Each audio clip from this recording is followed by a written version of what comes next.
Hello, ladies and gentlemen. Welcome back to the Wrestling for Life Network. It's Wednesday, so you know what that means. That means a little bit of AEW Dynamite tonight.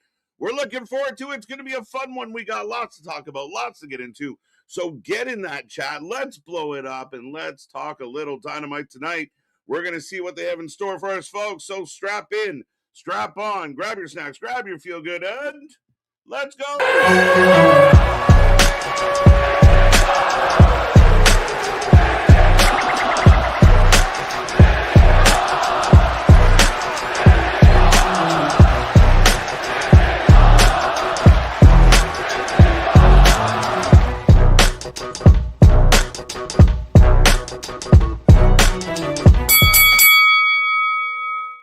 Ding, ding, ding. We're live and back at it again, folks. Like I said, we are the Wrestling for Life Network. This is another live stream as we bring you more live wrestling than anybody else out there. Happy to be back at it again. Happy to bring you Dynamite. You put Hump Day in the books. Friday, Junior, tomorrow. The weekend is almost upon us, and we are ready to go tonight. Lots of interesting things on this card. Lots of matches announced. Shall be a very interesting night, I hope. I hope Tony Khan and company has a lot going on and a lot of excitement for the fans out there.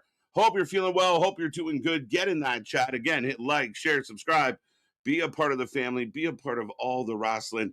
We got so much coming your way. We're back at TNA tomorrow at 7:45. An hour later, 7:45, Friday, SmackDown. We're going live at noon. So be around for that. 11:45 to be exact. Make sure you're there for that. Saturday, we're going live for the Royal Rumble at a nice time of 1 p.m. So make sure you like, share, subscribe, click that little bell, be a part of all the shows, be a part of all the fun.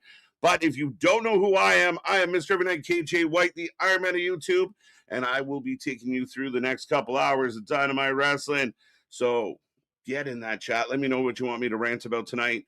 Big shout out to Nick, a much deserved day off, taking a breath, hanging out with Miss Big Nick, and having a good one, I hope, and Anthony as well. We will see them back tomorrow, so we're looking forward to it.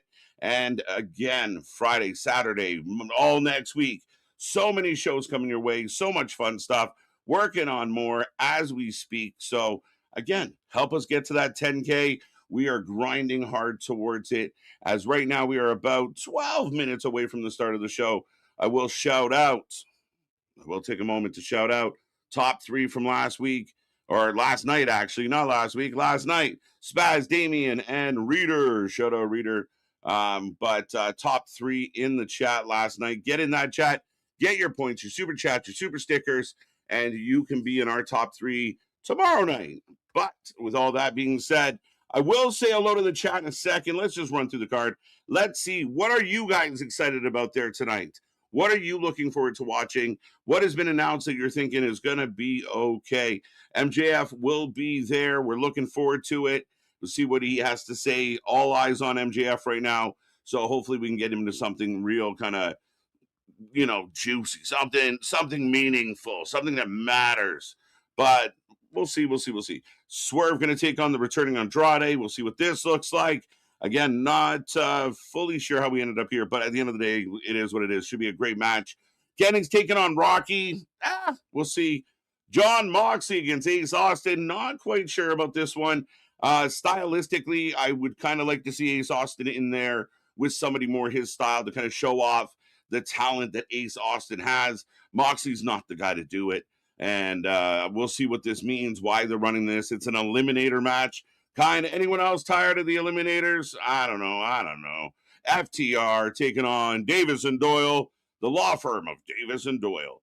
So we'll see how that looks when they get there. And of course, Mark Briscoe taking on El Clone, Evil Hologram. Hologram still on the shelf. I do believe this is Aries. Big fan. Thekla and Statlander. I'm becoming a huge fan of Thekla. The more I see of Thekla, the more that she does, the more I think she's going to be something. She could win this. She could be the person that dethrones Stat. I really think there's something there with Thekla, and hopefully that Tony Khan sees it as well and books her accordingly. And that is all. That is what's been announced for tonight. So get in that chat. Let me know what you like, what you don't like. Is there anything that stands out? Are you anything that you're curious about? And if not, let's just talk about some wrestling news, rumors, and buzz. But as I mentioned, we are still about 9 minutes away, and I will get to the chat and kick this one off. Remember, we do our best to keep up with the chat. Do your best to get in that chat. Let us know how you're feeling. And if we haven't answered you, super chat, super stickers, become a member. It's a great idea. We got members only streams. You get your emojis, you get your badges. Become a member today. Zach is in the house. How you doing, Zach? Welcome. National Blueberry Pancake Day. So not Mardi Gras, but we're going blueberry. Blueberry has its own day. So thank you for that, Zach. Welcome back. Damien, looking forward to Swerve and Andrade. Should be an outstanding match. On 100%, like, we can talk about all the booking nuances or whatever, but just straight up two guys going in the ring and having a good match, this should be it. I don't see, unless we overcomplicate it, these two should go to war. Looking forward to Chris and Thekla for sure. Just gave my 2 cents on that. Stat hasn't really moved the needle much for me as champ. Again, I don't know what it is. Maybe it's just no real exciting storylines to really bite your teeth into. But Thekla's got something. Welcome back, Eric. Let's go. Happy birthday to Rakeem and Eric B and Rakeem fame. That's awesome. One of the OGs. Can't wait for Thekla. Another one. Looking forward to Thekla. I think the Rascals debut in Collision this week. Yeah, I mean, if you're going to bring them in, make them a big deal. Maybe not on Collision. But hey, we'll see what that means long term. What's up, Ken? Let's go. So big news today. Ken reminding me, but huge news on the Pat McAfee show today. Brock Lesnar called in and declared for the Royal Rumble. So no more guessing, no more maybes. Brock will be in Saudi. Brock will be in the Rumble. When does he come in? We don't know. Will he be an early entrant? Probably not, because it's Brock. He ain't there for a long time. So late, I'd say late in the Rumble, which reminds me our predictions title is on the line. So get your predictions in. But yeah, Brock Lesnar. How do you feel about Brock Lesnar in the Royal Rumble? That excites you? Are you good with it? Are we going to get a Brock Oba showdown, a Brock Gunther showdown? Is this how they kick off Brock Gunther? And Gunther retires? Oh, no. Yeah, no, because Gunther declared. I'm almost positive Gunther's declared for the Rumble. So even though he's fighting AJ, I almost want to check that now. How far are you from Lake Simcoe? Did you see the earthquake last night? So yes, real quick, Ken, we did get an earthquake. I'm about 4.5 hours away from where the earthquake went off, Lake Simcoe area. Aurelia is the name of the place, north of Toronto. But yeah, they got hit with a 3.7 magnitude earthquake. It's not something very common for us at all. I'm not going to get into the science of it, but it's not common. So apparently a few people got shook up. We didn't feel it all the way over here. As I said, I'm about 4.5 hours away. So, T's and P's, hope everyone's doing well. I know it wasn't, earth shattering, but I've been involved in one. It's a weird sensation. It's a trip to kind of live through one of those. Even a little one, just is weird. It fucks with your equilibrium. So odd. What's up, reader? Let's go, Sean. I have high hopes for Dynamite tonight. Think we will be a good show. Let's go. I'm with you. As always, Wednesday starts off with all the hope, all the excitement. Let's go. Let's bring it all. Let's just deliver a good show. Make it make sense, but keep it simple and just deliver. We've been on a good run. I think 2026 has started well in most areas. I think SmackDown's doing well. Raw's been pretty good overall, maybe one dud in there. NXT keeps doing its thing. TNA's been okay, not great one week, better the next week. We'll see how they look this week. And then, of course, Dynamite kind of got exciting stuff in Dynamite and on Dynamite, but we're just kind of lacking some cohesion and the usual kind of how did this all make sense. Other than that, I think wrestling's rolling. People complained a lot about 2025. I think 2026 is off to a good start. A lot of exciting news, a lot of buzz. We're getting ready for Rumble. We're heading to Chamber. We're going to Mania. Revolution's, on the horizon. Might be a far horizon, but it's there somewhere. So, again, lots to be excited about in the wrestling world. Kevin got you. How you doing? Clay Lewis, how you doing? How you doing? How you doing? As I now have 4 minutes. Damien, let's go. Do we get any title changes tonight? Yeah, I'd say do one. I mean, again, maybe it's Thekla. I don't see the tag titles changing tonight. I don't. That'd be crazy weird. But yeah, why not surprise us? Why not do something newsworthy? Right? A lot of people talk about staleness in wrestling. Is AEW in a bit of a lull right now? I don't know. Like, not a lot's changed. You know, we got to get some new shit going on. The same people are fighting the same people. Maybe there's something else we can do out there. Let's go. Don't forget to hit like, share, subscribe. Richard, good to see you. Tonight's card seems very promising on paper. Promising as hell. Lots to talk about. Good matches. Again, like Swerve, Andrade, don't care how we got there. We did get there, and I think it looks good. I think it's going to be good. Are you ready? Let's go. Let's go. Bum, bum, bum. No, Nick. No, Wednesday. Good nights for Nick to put his feet up. We run over 300 days a year, folks. So Nick's taking a much deserved pause for the cause. Hope he's having a good time. Denisha, what's up? How you doing? How you doing?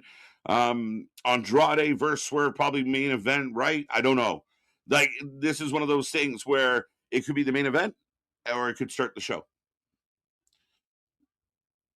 Bradley, the giver of gifts out there, one gift for everybody, and I'll find the reason when I can. Got you, Denisha. Thank you so much, Bradley. As always, everyone gives some love to Bradley. The man's just outright gifting memberships left, right, and center.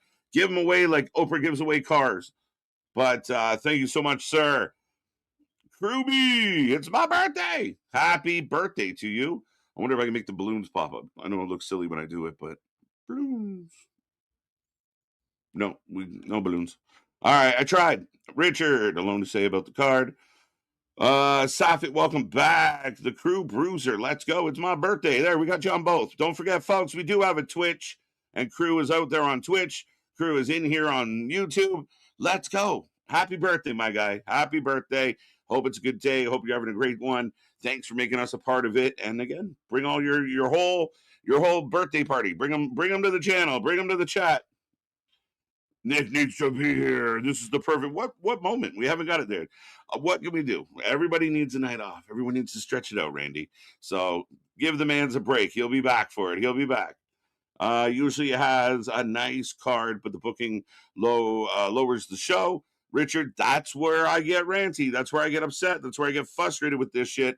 At the end of the day, it looks good. What are we going to do with it? How do we make it compelling? How do we make it interesting? Will it connect? Will it make sense? Will you repeat the same stuff in segment 1, 2, and 3? Will there be cohesiveness to the stories or to the show at all? That's the questions. That's the questions. And I know you said it to Denisha, but that's my 2 cents. Guardian, welcome back. Let's go, Bradley. The return of the best one man on YouTube on Wednesday nights and the gifted membership to Good Sports 65. So shout out Good Sports 65. Congrats on your membership. Bradley, thank you so much for your kind words. And again, Wednesday, we love being here in the perfect world. All 3 of us are here every single day, all the time, but we love it and we appreciate that. But one half of the best 2-man show in the world and 1/3 of the best 3-man show in the world. So let's fucking go.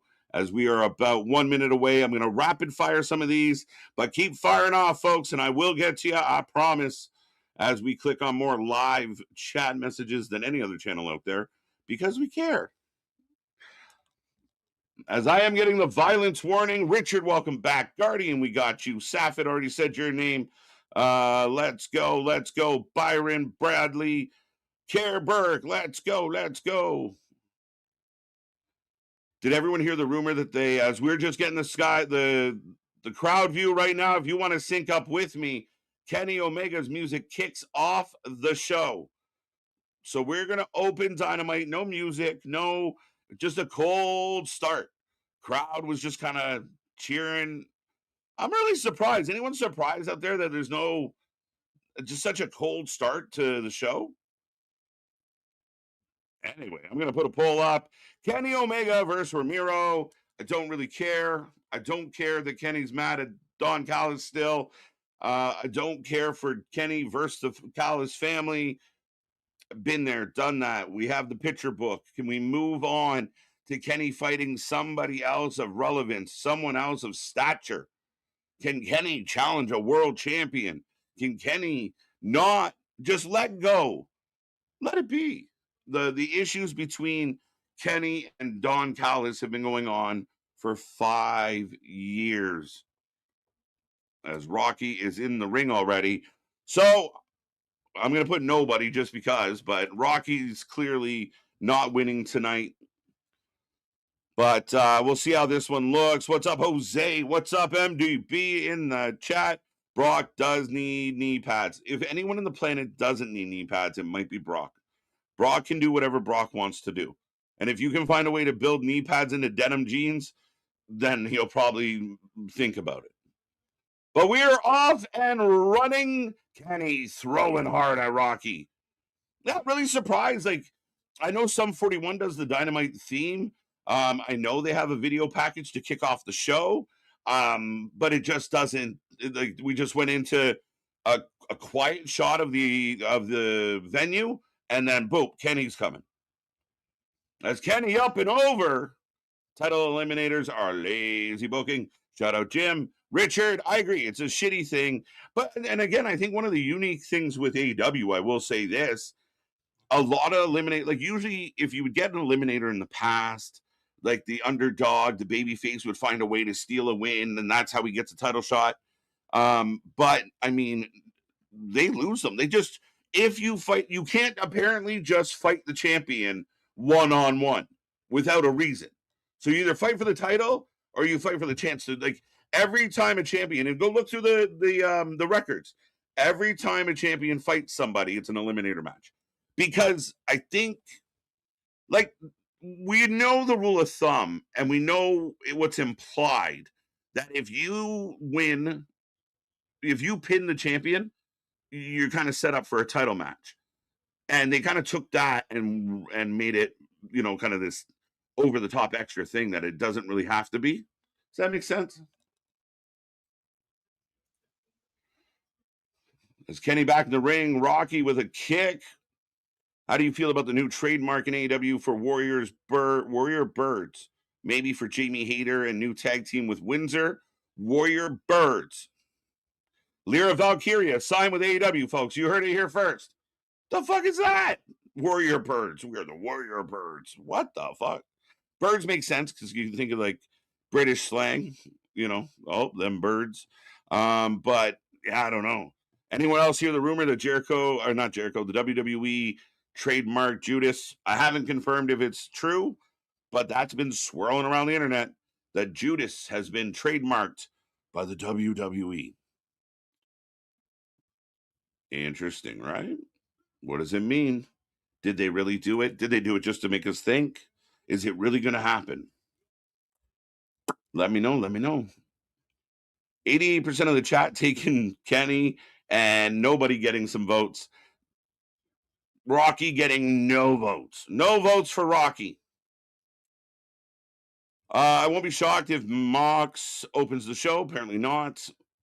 What's up, Randy? We got you. You got a point, KJ. I mean, a lot of the people in the roster are gone from the beginning, but I still feel like I'm watching the same shit. What's up, Paul? How you doing, buddy? Yeah, that's all it is. I mean, like, the Bucks kind of reverted back to the old Bucks. Kenny's kind of just doing the same thing. Hangman's out there kind of running around. There just doesn't feel like a lot of new stuff. MJF's still a prick. It hasn't really changed much. The rivalries, like, there's not Moxley's still doing Moxley shit. Apparently it's a babyface thing now, but I don't know. You let me know. Kenny setting it up. One winged angel. Do we get teases for Okada to catch? Probably. This has been going on forever. Kenny with the easy win. That's a good call. Nice short match. Good job. Good way to start the show. Fan favorite. Quick, easy, solid win.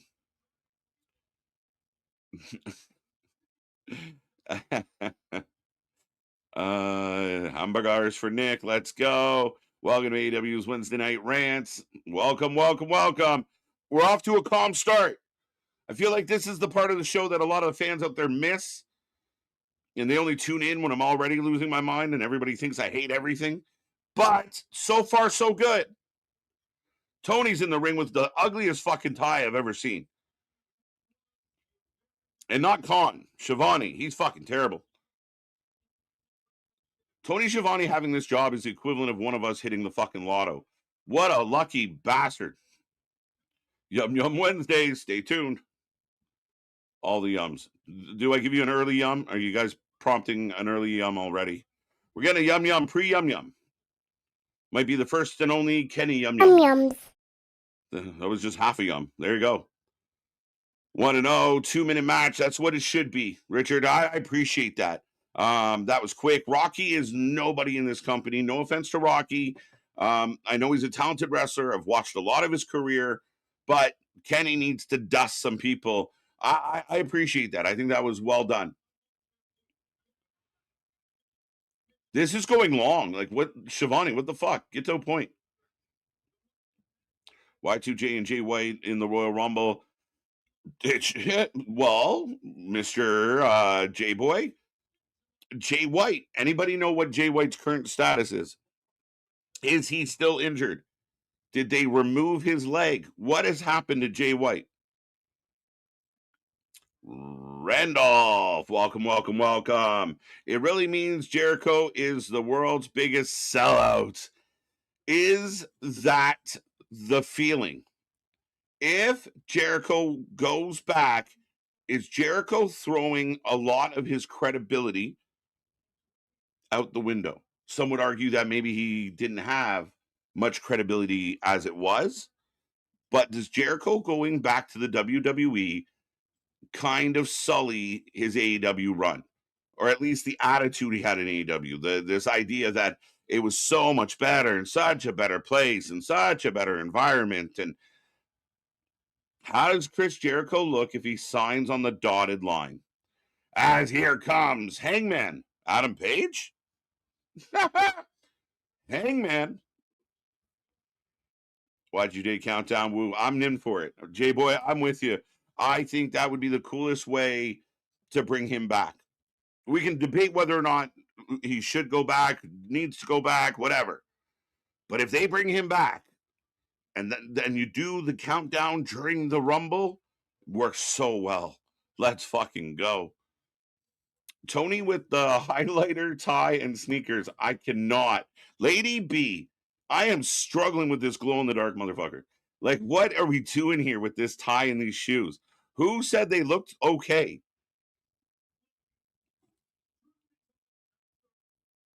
And it's funny because it's like neon sneakers.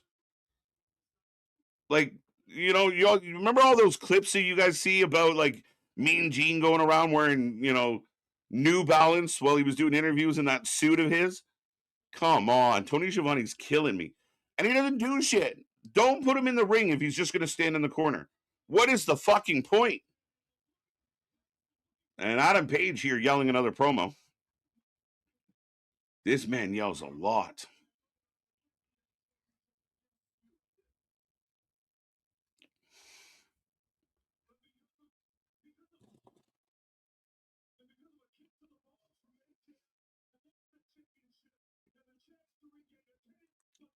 Did he? I thought he said because of Punk.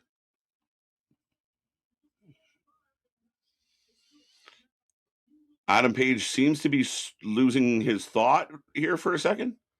He got it out, but he's trying to find his words.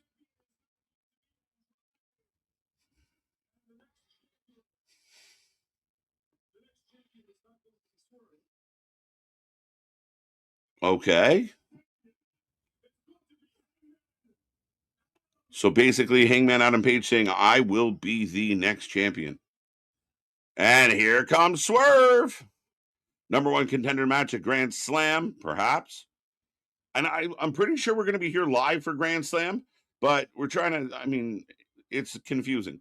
But we should be here, I believe, for Grand Slam. So we're looking forward to that. Top guys aren't supposed to struggle with jobbers, right? It's pretty simple. Pretty simple way to go, right? But we see it all the time. These 12, 15-minute matches where it goes back and forth, and then finally the right guy, the more over guy, the main eventer guy finally gets a win. Oh my God, what a great match. They shouldn't all be like that. There's levels to this.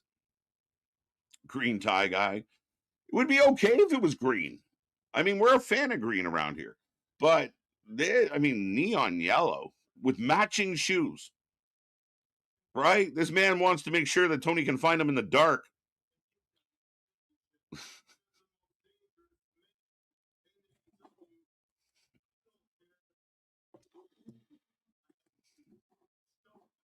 So Swerve saying I'm as the most dangerous man in AEW. I don't care who I have to stomp out. Wrestle Rants. Wow. For once, not a 20-minute match off to a great start. Great start.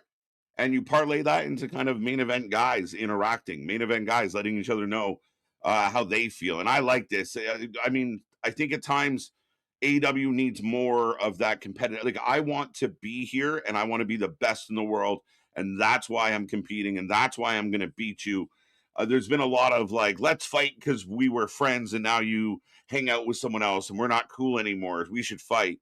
So a little more manly, a little more aggressive, a little more adult. Manly is probably the wrong word, but let's go adult. Wasn't Rocky supposed to be a big deal at one point? Yeah. Yeah, in New Japan. Green tie guy. Number one contenders match next week on Dynamite. Okay. This was the problem with WCW, right? Here is letting Tony Schiavone talk and trying to explain things and all this other shit. You're not wrong. But here comes Don Callis. Now we're starting to. Now we know why we got a short match. But he's getting heat. I hate him. So, boo. Gajira, AW is the Burger King of pro wrestling, and WWE is the JD from and wow. Oh, so the WWE is like the annoying little rat of wrestling. Interesting. Alvarez has a point. AW's main event scene has been the same people for 2 years. Yeah, I mean, I completely agree. Like, you're just rotating the same group of people.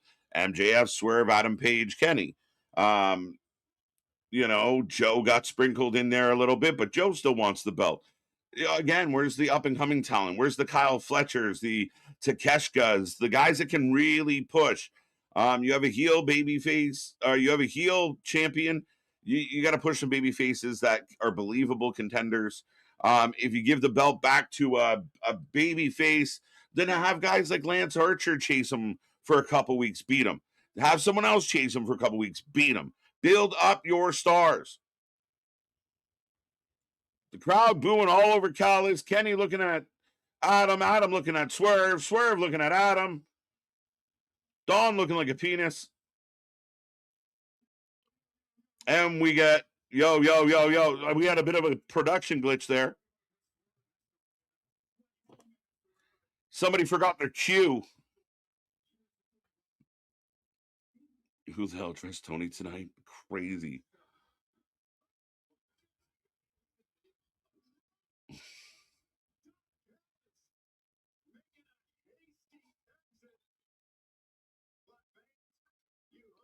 Yeah. Tony Schiavone looking like the inside of one of my old textbooks. What are we doing? What are we doing? But tonight we will get Strickland. We will get Andrade. Instead of having Callis come out, I almost prefer if Andrade would have come out and said, I know he doesn't need to say much, but maybe say a little bit. Or at least stand next to Callis while Callis talks on your behalf. So we are getting a run through of the card right now, folks. Like I said, it was a bit of a cold opening. Hot match out of the gate, though. Well done. I don't mind the segment that followed, so not terrible. A couple things I would just offer to kind of tweak it and pull it up a little. Lots on this card tonight. This should be a really good Dynamite if all done well. There's definitely a lot going on. Ivan, let's go. How you doing? Let's go. Tony to be in a lights out match later tonight. Yeah, right. Facts. As we are in the back, we're getting a video package of Stat, Harley, and Willow talking about the Twisted Sisters, as I like to call them. Hangman is kind of boring now. Is this how some people see Cody? Yeah, I could see the similarities, Richard, where it's just like you've been here for this amount of time. and you've sung the same song the entire time. Adam Page has kind of had the same beats to one drum, right? Every time we see him, he's semi yelling. There's no inflection to Adam Page.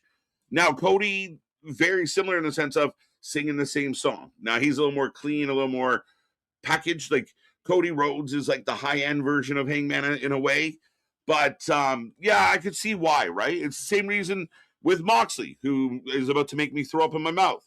The same thing with Moxley, as far as, you know, he's been the same for so long. I don't give a fuck about you because you're boring as fuck. Ace Austin signs with Dynamite. We never see him. And now he's in a title eliminator match. Don't know why. Don't know what that means for all the other people that may be closer or more deserving of that title. However, this will be a good win for Moxley, I guess. I don't like this match. I don't like this booking stylistically. Ace Austin was somebody that you signed. You want me to believe that is a good talent that you just brought into the company? Put Ace Austin in there with somebody from Top Flight or fucking Leo Rush, and let Ace Austin go 5-6 minutes showing off some of his tricks and skills and get the W. But putting him in there with Moxley, all Moxley's going to do is slow him down, ground him, and fight outside the ring. Not Ace Austin's forte. Not why we watch Ace Austin. Not why, we would, want to see Ace Austin compete. It's not his thing. So we'll see what this means. I will put a poll up. But yeah, up next, Jon Moxley and his wife. Why does she only do these segments when he is on the way to the ring?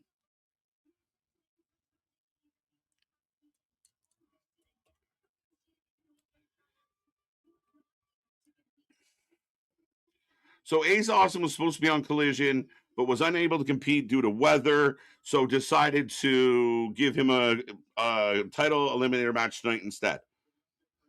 I wish my boss worked that way. Hey, you missed a day of work. Congrats on the promotion. What the fuck? Wait, why? Okay. What's up, Jordan? God bless. Right back at you. AEW, let's go.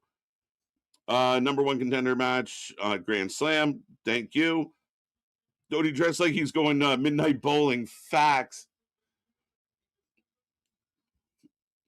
50-50 booking isn't always appropriate. It's rarely appropriate, to be honest. There's a time and place, like everything else. Like, I mean, it's you can overdo anything. And I just feel like, and I've been saying it for a while, Jason, it's just a lot of the 50-50 booking makes your top guys feel the same as your mid-card guys. Makes your mid-card guys feel like your bottom guys or girls. And at the end of the day, you end up, for me, it becomes very bland porridge.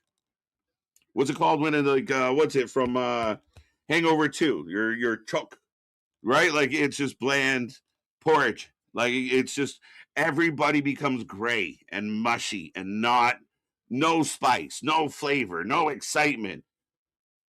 And Tony's got to find the guys and girls that are exciting, that sell tickets, that sell merch, that the fans truly want to see.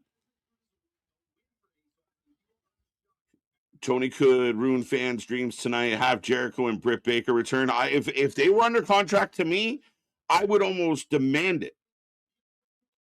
Listen, you guys are currently on the injured reserve, or maybe not even that, because Jericho's out there been fine. But hey, as your boss, I need you to cut a 30-second promo wishing everybody a happy fucking Easter. I don't care what you say, but I want to let the world, I want to put on notice that you two are still here and not going anywhere. So if you're tuning in on Saturday to see these two, not happening. That's why I think with Jericho, it's been weird. Like, I want to study the fallout of Jericho and AEW. Like, how many times you guys can go back to our archive and clip out how many times I said Jericho would never leave, Jericho's wedged in Tony's butt, that Jericho was an ass kisser, that Jericho gets everything he wants, so he's not leaving. And here we are. What the fuck do I know? By the way, Ace Austin and Moxie are exchanging chops, which looks like drunk uncle smacking around young nephew in the backyard at a cookout. The fuck are we doing? Why would you book this? Just trademark Judas. Yes, I did hear that today. That's been all a buzz. You can't. His return cannot be to Judas. It can't be. You're gonna ruin the return if Judas is the first thing we hear. He could be. He's a big fan of those big spike spots. Ace music sucks. Ace's music sucks. There's a few wrestlers that can't hit the mark. Ace Austin up and over. Did I might have said that. What's up? What's going on, Dennis? Babyface John Moxley. So you book him with like babyface newcomer, by the way. This is how you're going to sell me that John Moxley is now a babyface. Put him in there with an innocuous high flyer. So Moxley leans in the corner, and Ace Austin runs out to kick him. Looked like Ace Austin wanted to do a moonsault, and Moxley said, "Fuck no." Went and laid down in the corner.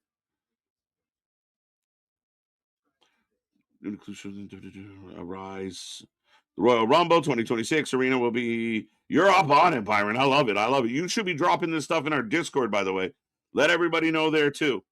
I appreciate it. I really do. I download John Moxley as a what is happening here? I download John Moxley as a CAW just so I can create a wrestler and can beat the shit out of him. That's actually jokes. What? Right? Fucking fun. Isn't life grand? You just create a person and beat the shit out of them. Did you hear that the NFL refs might have to do a mandatory post-game press conference like players do? Oh, that sucks. That sucks.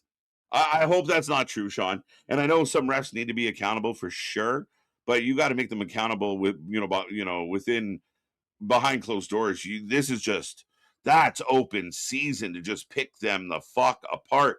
And if you think they're making bad calls now, wait till the whole crew's out on the field nervous as fuck.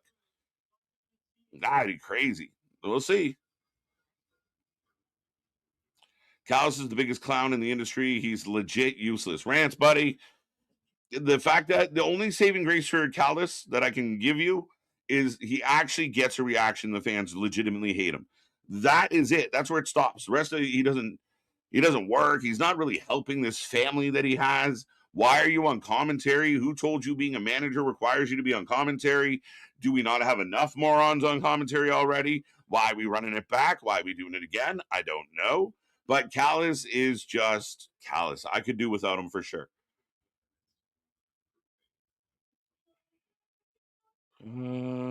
So Bane hits catering and they go with Thekla. Yes, Thekla's up. Thekla's on deck. Hangman was a better heel. I think Hangman can play better as a heel because, again, Hangman's very much the same of when Hangman's a heel, he cuts the same promos that he does when he's a babyface. Says the same shit. The only difference is he has a pack of matches when he's a bad guy. Like, that's kind of it, right? Like, really. And I think he was a face when he did that, actually. Again, be clear, definitive roles. Like, be a good guy, be a bad guy, pick one, and be that. But there's changes to your presentation, your look, your how you say things. You can't just be the same guy all the time. Well, I'm a bad guy today because I'm fighting a good guy. Next week, I'm going to be a good guy because I'm fighting a bad guy. Like, it doesn't work that way. Who are you? As Moxie's scratching the back of Austin and getting a big old chub in his ear. Great job. Another classic Moxley here. Oh, I got Moxley's just a fucking killer. Superplex, best superplex I've ever seen. All three guys struggle on the mic. Yeah. Yeah. And I think you don't do yourself any favors when you're just layering, right? When it's promo on top of promo, where you do the two guys face off in the ring. Yeah, you bring a third guy out, but you got to find ways to kind of get in and out. Kenny is not the most charismatic promo. I think Swerve might be the best promo out of the three. Adam Page isn't a bad promo. Someone's just got to teach him to not fucking yell the whole thing. Winner of Andrade versus Swerve faces Kenny Omega next week on Dynamite. Thank you. None of the title matches are closing the show. That would be interesting. So then what closes the show? Will we go back to Swerve? Right? Will we do Swerve and Andrade to close the show instead of the 3 title matches? Or 2 and an eliminator? Ace Austin on fire right now. The crowd's cheering. So babyface Ace Austin up against babyface Moxley? And again, we are not getting to see the best of Ace Austin because his opponent is a sack of fucking potatoes. Don Callis need to be worried about the John Moxley and the Death Riders. I guess. Does he? Yeah, how do you even explain that? As Moxley throws the clothesline and then does that weird neck thing he does because he thinks it makes him badass, but he doesn't. It does not. I feel like Davis and Doyle or what FTR should really be like as far as size, right? I mean, is there any chance that Davis and Doyle steal this title tonight? Again, another heel situation. And we're back to exchanging shots because the small, tiny guy that's known for speed and acrobatics should be getting in several fucking punch offs with the fucking Moxley guy. Make it make sense. But down goes Moxley, smashes his face. Facts.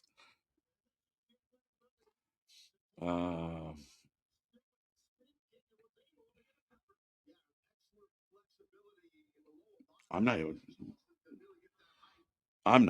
reading that. KJ, the winner of Swerve versus Andrade, faces Kenny Omega next week. Yes. Am I getting just like a repeat fucking... Oh, there we go. Moxley pulled a reverse Roman, heel to face. Yeah, kind of. Not really. And again, we're just standing around. We signed Ace Austin. Did you ever see an Ace Austin match prior to you signed him? Dear Tony Khan, was there any pre-scouting? Ace Austin, not known as a brawler. This is not, I mean, people are going to say, well, you know, he went 8 minutes, he went 10 minutes, he went 12 minutes. I don't give a fuck. He's got to fight a Moxley match. Put him in there with somebody that does his shit. Grand Slam Australia, February 14th. That's a Saturday. That's a pay-per-view. Yes. Is it actually a pay-per-view this time? There's been mixed messages for 2 years. So we get a cutter. And then he's just going to wipe the floor with this kid on his first fucking night. Welcome to the company, kid. Eat a paradigm shift, bitch. In a slow, boring, okay matchup that spent more than 50% of it standing still. Tell me when I'm wrong. Tell me when I'm lying to you guys. Tell me I'm making this shit up. Hey, oh, and just like the last match, here comes bullshit.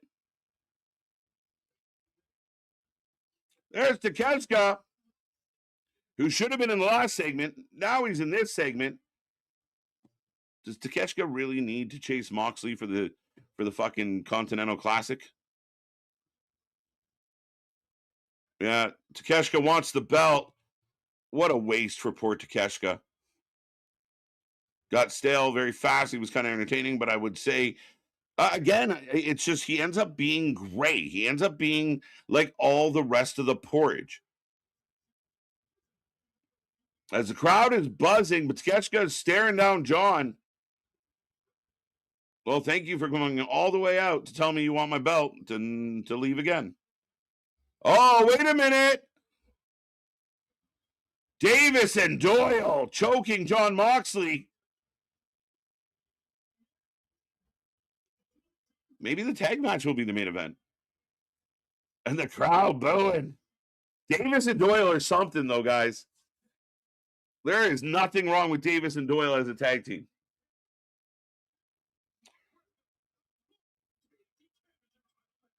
Oh, up next, the TNT title match. Let's go. El Clone. Where the best wrestle, El Clone, is fighting for a title. Stop, Hammer Time. Stop, Hammer Time. So, 2 jobber matches followed by a promo segment. Yeah.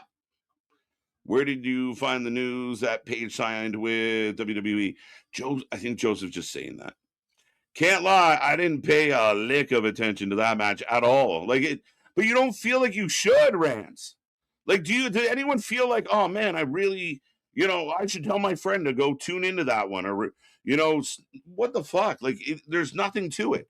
And again, you sign Ace Austin as a high flyer, as a guy that is exciting to watch, and you put him with Moxley, and we all stand around and punch, and the simpletons out there applaud because, oh, look how good it is. Those forearm spots look shit. I hate when anyone does them. Moxley lives on them. Moxley thinks his forearms are like Gunther's chops, and they're more like Maxine's. You get my drift? Like, he just doesn't do them well. It looks like shit. And then, he gets punched in the face 5 times and then shakes his head and stretches out his neck. And somehow that makes him cool because he saw it in a fucking movie once upon a time. John Moxley is the biggest fucking loser in wrestling, and he thinks he's the baddest motherfucker on the planet. It is insane to me that I got to sit here week in and week out, week in and week out. And then I got people that have the balls to try and defend this garbage. Why are we booking it? Why does it make sense to anybody that we have to watch fucking Moxley against Ace Austin? The fuck are you even thinking? And then for all the people out there that jump on the internet and want to cut up every little booking decision other people make, maybe you should watch your own show and give it a second thought before you start hitting send on posts about, oh, I can't believe they buried so-and-so. Will we ever see Ace Austin again? Or was Ace Austin just there to get dusted off like he was by a guy that doesn't sell shit and a guy that doesn't put anybody over? What are we doing? What the fuck are we doing with this guy? And as long as Tony Khan wants to continue to ride guys like John Moxley, this company will be fighting for second and or third in the rankings, period. I don't care what anyone says. And Spiteful or whoever else can give these motherfuckers Booker of the Year or company, but when you're riding guys like Moxley, I'm sorry, it's simplistic, childish, ridiculous shit that nobody should be entertained by, and I don't know how you are if you are entertained by it. Jason, thank you for the $5, sir. FTR heels defending against Doyle and Davis, who are heels who just ran in on a babyface who was actually a heel that people cheer for. What? Yeah. Like, as here comes our clone. I guess I'll put a poll up. I didn't. I didn't take the old one down. Poor Mark Briscoe. Mark Briscoe should be one of the most over. He is one of the most over guys in the company. He's one of the most over wrestlers in the world. Mark Briscoe has all that underdog quality, the underdog from the underground. I know that's Sammy's thing, but Mark gives you that vibe as well. And you could be doing real cool shit with Mark Briscoe. But instead, he's going to the ring against El Clone. The fuck are we doing?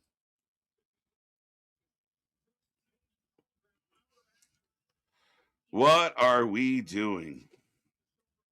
Really? You don't have any other? We just saw Takeshita come out and he wants. Why does nobody good want the TNT title anymore? What happened to the TNT title? It means nothing.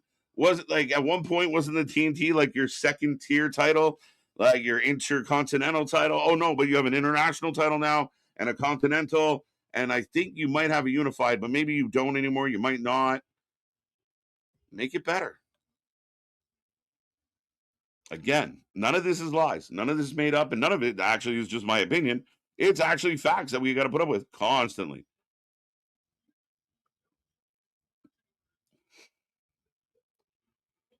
Someone loses one time in WWE, they're automatically buried. But when a guy loses a million matches in AEW, no one says buried. That's the irony, right, Batch? And that's kind of what I'm getting at. I see it all the time about like, well, so-and-so just got called up to the main roster and they beat him, or so-and-so came back from injury and they beat him. All right, you sign Ace Austin, great free agent, you beat him. You sign Josh Alexander, bury him. You sign Jet Speed and have the Hurt Syndicate beat the living shit out of them for weeks. Again, just be consistent in your criticism, folks. What's up, Jimmy? Are you interested in Moxley versus Takeshita? No, because Moxley's going to make it a Moxley match.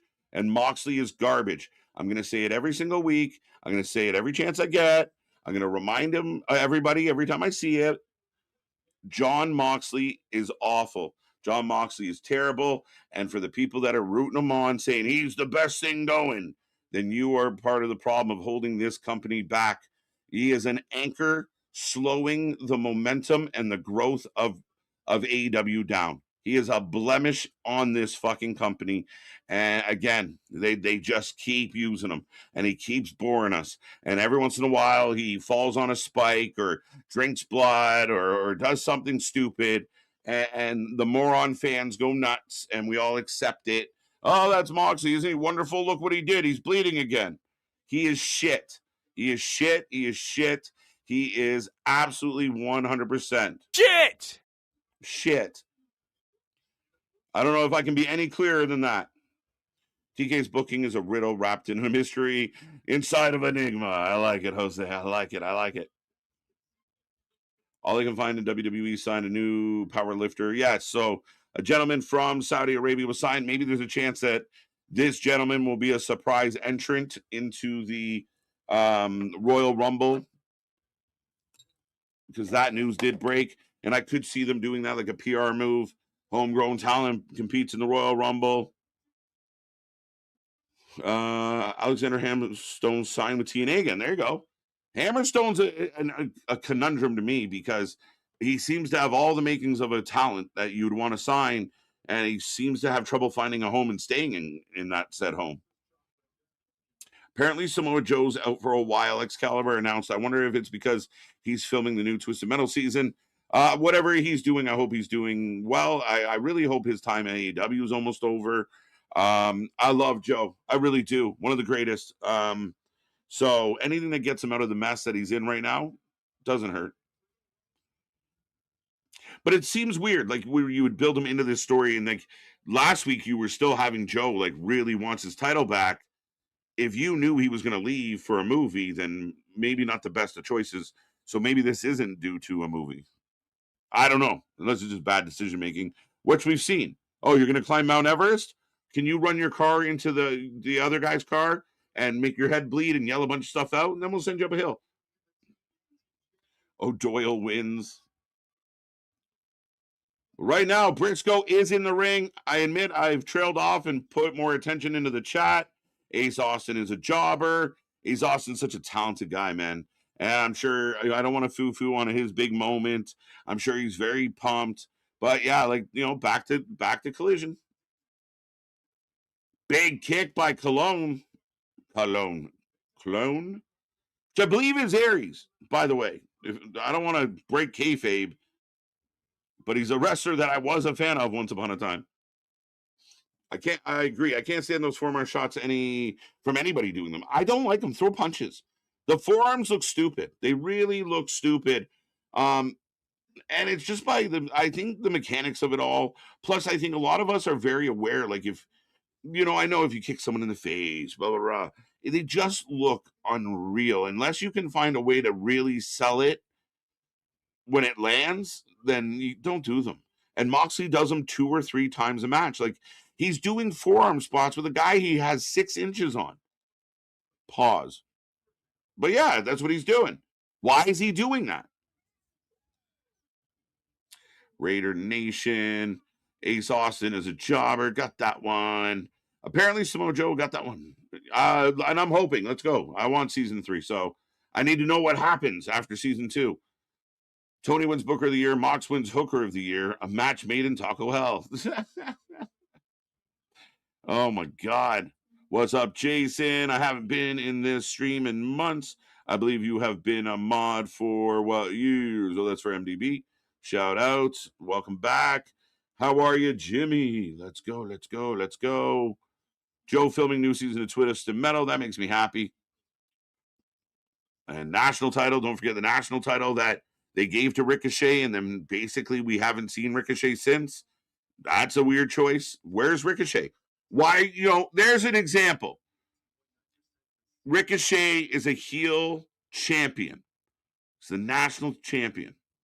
You bring in Ace Austin and you set up Ace versus Ricochet, the new baby face that does a lot of tricks against the heel that can also do tricks, and you have at her. You go have an exciting match that highlights all the shit Ace can do, and then the heel steals a win. Good for Ace, good for your champ, good for everybody. But nah, we got John fucking Moxley. It's fucking nuts. Briscoe is having a dull reign. They show him in way less as a champion. Yeah. I agree. And again, it goes back to everybody's porridge, everybody's bland. Everybody feels the same. Right? That becomes the dilemma. Mark should feel special. Mark should go crazy. Mark should be selling merch out the ass. But you put him in there with El Clone. Great. Fucking great. TK's booking is a riddle. Got that one. So weird. Where's the other guy? Is he still doing the show? He's still here. He's still around. He's on his night off, sir. Welcome back, though. TNA beats the shit out of AEW. That's a debate. And as long as Tony Khan books bad shit, we will be open to that debate. I'm sorry. I mean, again, the sickos are in trouble. To give Mark Briscoe a custom belt and has done nothing with him. Yeah, I would completely agree with that. And I love Mark Briscoe. I'm almost insulted on his behalf because I'm just such a big fan. I would love for Mark to do cool shit.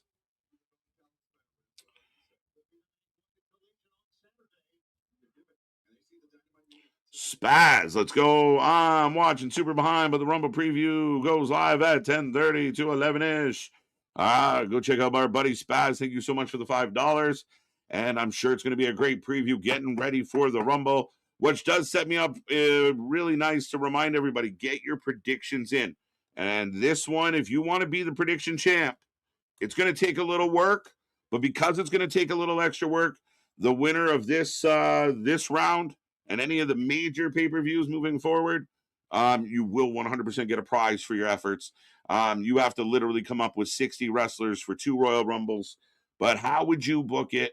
Match it up. You get your points. If the people you pick are in the Rumble, you get a point. You get bonus points if they're in the right spot, and you get bonus points if you can pick the winner. So get in there, click the link. It's in the chat. It's on our socials. And let us know. Let us know. I feel so bad for Keith Lee. I miss Keith. I really wish I knew more of the story, though. And I mean, that's his personal business, none of ours. But I do feel bad for him. He was on a really, really good run. And I really think there was a lot there.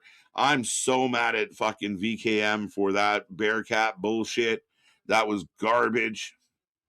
It's unfortunate.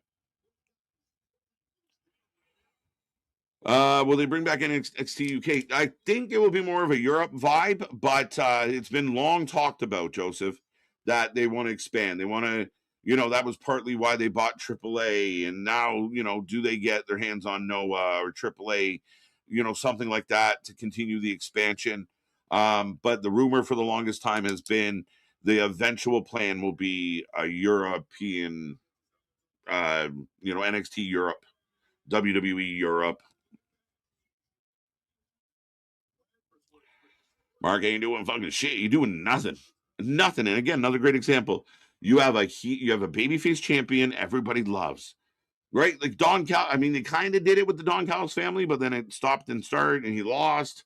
But you feed him some really good stories. There's a heel that really wants that belt. A Lance Archer really wants. I'm apparently pushing the fuck out of Lance Archer tonight. But you got a lot of good talent that could be in something very exciting, right? We know what Briscoe can do.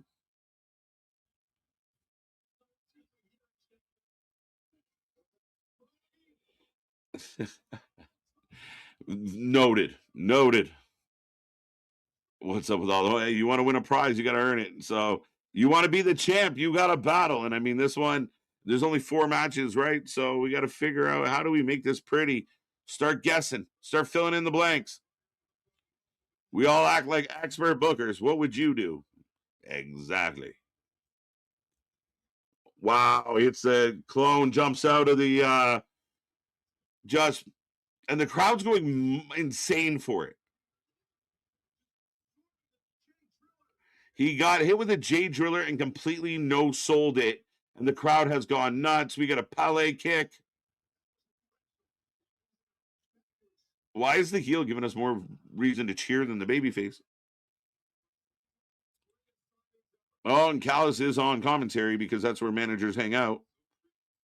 JCW about to pass AEW. Facts. They got to get their shit together, but the crowd in the building are cheering. They're pumped by this. They're losing their mind. They think this is amazing. I don't know what to say. It's okay, but why is Clone looking so fucking good?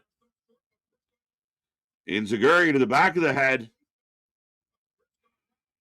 Up goes Briscoe. If Briscoe loses to Clone,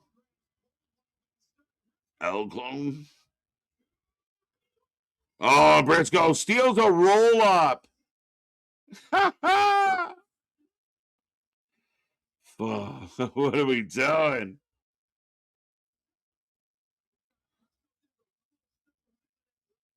Dun, dun, dun. Where's Ricochet? What are mods? Mods are the wonderful people that help patrol the chat and keep things clean around here. So they're a part of the crew. They're part of the crew, and we got nothing but love for our mods out there. Give love to our mods. Give love to all our friends. But yeah, the little wrenches out there help us out a lot in a lot of ways. So shout out to all our mods. Major shows, my guy. You'll get one. Don't worry. Work hard. Let's go. Ace Austin over. I said it to Nick today, and he said, I'm gonna have to write this shit down. So holy fuck, what are we gonna do? So yeah, it's work. It's work. I got my notepad on my desk right now with my list. So let's go. He's a trivia answer. Facts. Let's go. By the way, another match, another little event after the match. I just want to point out a little, when we talk about the segments, this is 3 in a row, match followed by something. Saturday night, Arlington, Texas, Collision. Lights out. What the fuck? Lights out, lights out, lights out. It's Jericho. It's Jericho. No, fucking stupid. Oh, really? What?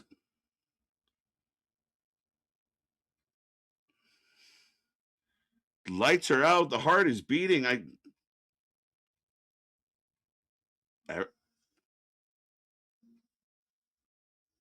My shadow knows my story.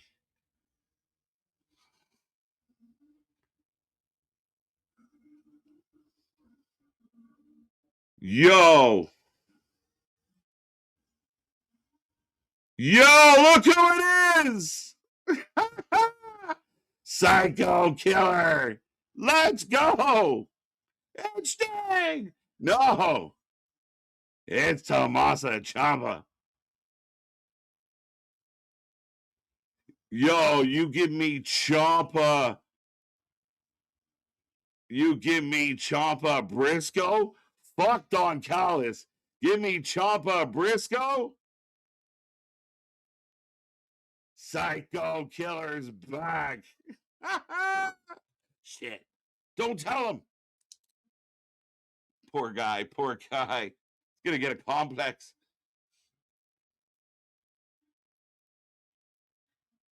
Right away, when you saw the heartbeat, I was like, hold up. That was a cool fucking surprise. It looked good. It sounded good. And again, Ciampa Briscoe? These are two guys that walked same streets for a long time together. Ciampa! Chompy!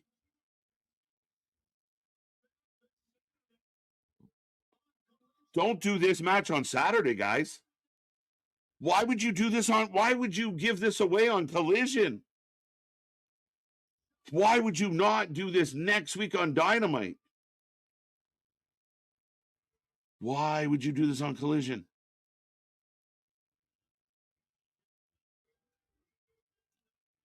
Ciampa, Briscoe, two guys very familiar with each other, and I am fucking jazzed at the idea. Let's fucking go.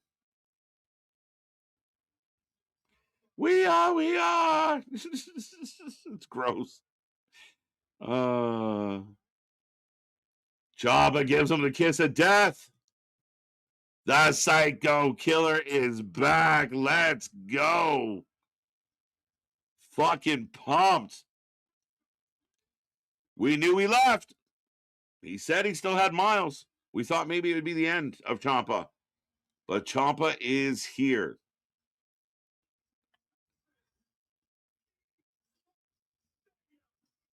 I like it. I like it. I like it.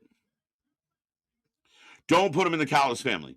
Like, this is a way for, let's forget about the fucking Callis family for a minute. Let's just fucking move on and let Briscoe and Ciampa could have a 7-match series that took a full year to pull off, and each and every bit of it would be good. Two guys that can cut promos, two guys that are passionate, two guys that will go hell to leather. They will go through walls. They will go through fire. They don't give a fuck. Briscoe rocking out to the entrance music of Ciampa. Yo, not really, Paul. He again. I mean, at the end of the day, he worked his contract. They decided not to renew. They parted ways. He has every right to do it. I don't. I get what you're saying. I do. I get it. But it is what it is. Yo, Psycho Killer. Qu'est-ce que c'est? Tabernacle, my guy. You're like a lucky charm when you're not around. Oh, Nick, I couldn't plan this shit. I swear to God, buddy.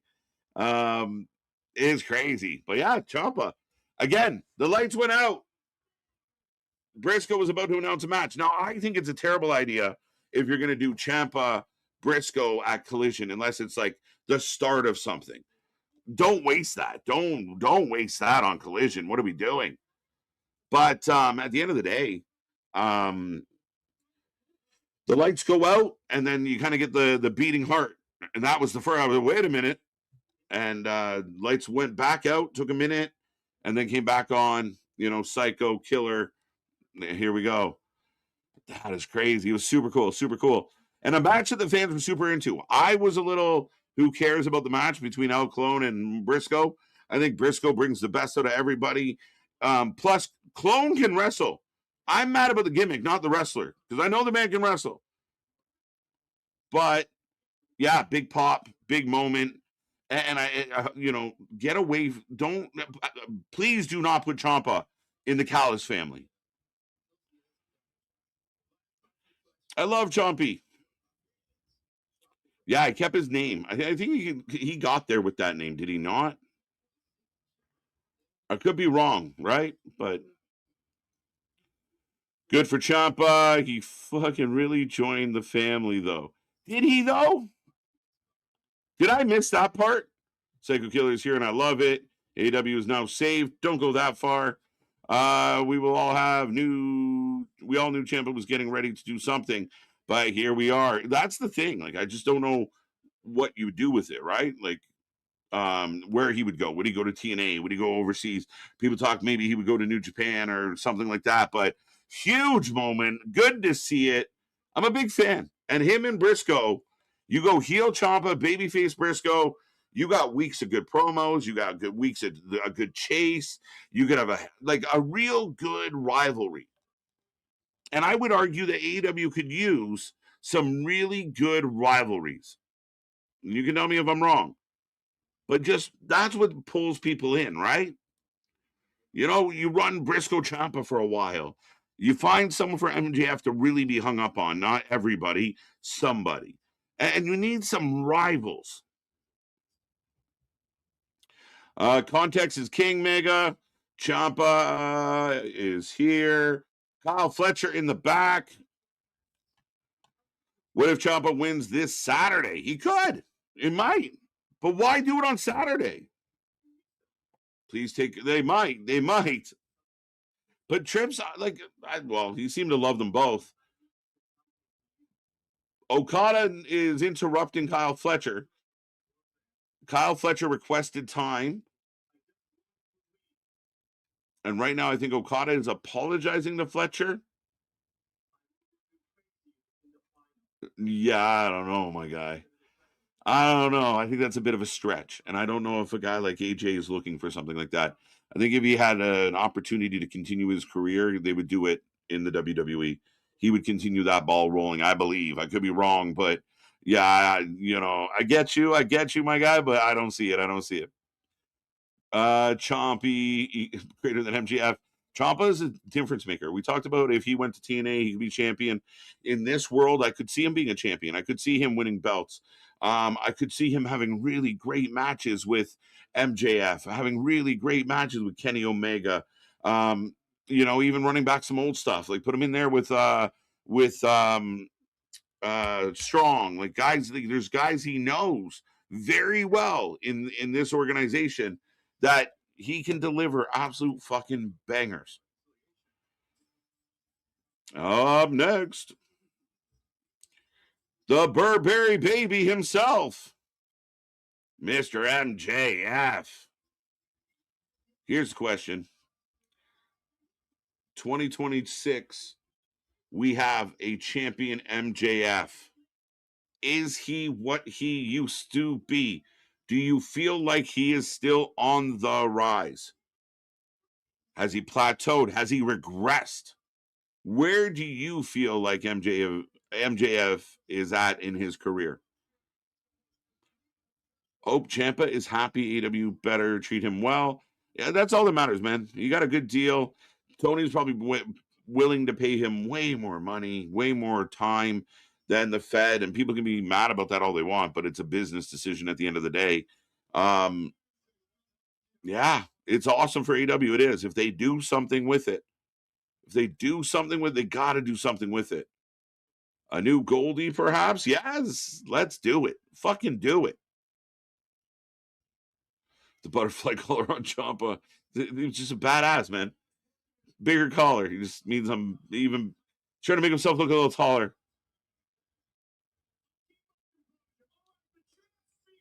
Is MJF making fun of Taz?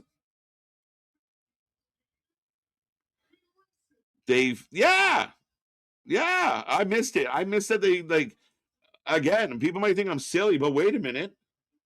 Fucking everybody coming from everywhere tonight as here comes Brody King again. And I love this. AEW, MJF demanding to cut the music. Listen to the crowd. Good job, Tony.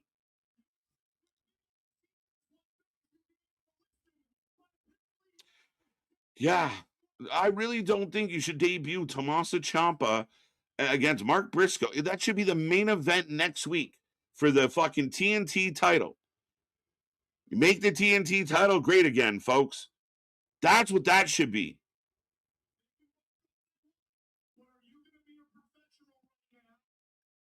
If Cole ever gets healthy, my guy. But I mean, again, he knows Hangman. He knows Kenny. He's been down the roads with some of these guys. He has deep Ring of Honor ties. Like even Ciampa going back to Ring of Honor to have a match is kind of a big deal, even though Ring of Honor isn't what it used to be. Oh, for sure. For sure. MJF in his wig. It's not a wig. They sewed it in, so it's something else. How did they do the Ciampa debut? Who was involved? KJ Boston, my guy. Hope you're doing well, sir. Yeah, they had Mark Briscoe beat El Clone in a match. Exchange words with Callis. Basically said we're gonna have a match on Saturday, and it's gonna be against. And the lights went out. Lights come back. The screen comes on, and it's like the gray. Like almost it looks like the used album cover where it's like the gray and the heartbeat, like they're My Chem. And then the lights went out again, came up. Ciampa standing there, it says Psycho Killer. Him and Briscoe kind of smile at each other, but it looks like this Saturday we are going to get Mark Briscoe versus Tommaso Ciampa for the TNT title, and I'm sure as I am speaking, the Tommaso Ciampa is all elite posts have already begun. Yep, I mean you could make that work all day long, my guy. An absolute vet that would get the best out of MJF. You could do it.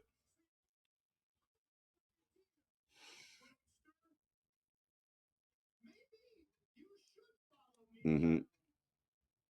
That's awful. It wasn't that awful in the sense of the crowd is super into Mark Briscoe. The crowd is super into Champa. The way like the lights out, and it even took a minute. Like if you guys watch back, like what I just went through, like I saw the heart, I saw it beating. I went, wait a minute, and then my brain had to kind of process, like, no way.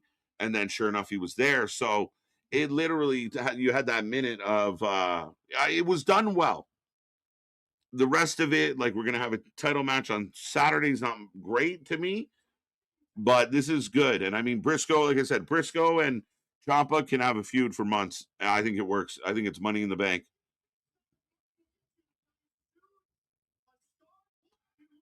MJF trying to make over Brody King, by the way.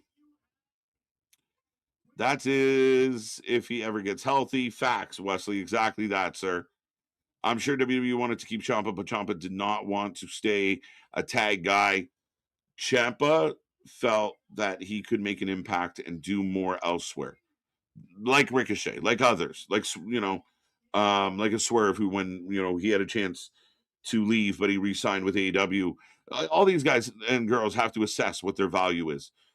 To me, in WWE, Ciampa had kind of run its course, unless he was going back to NXT to do something.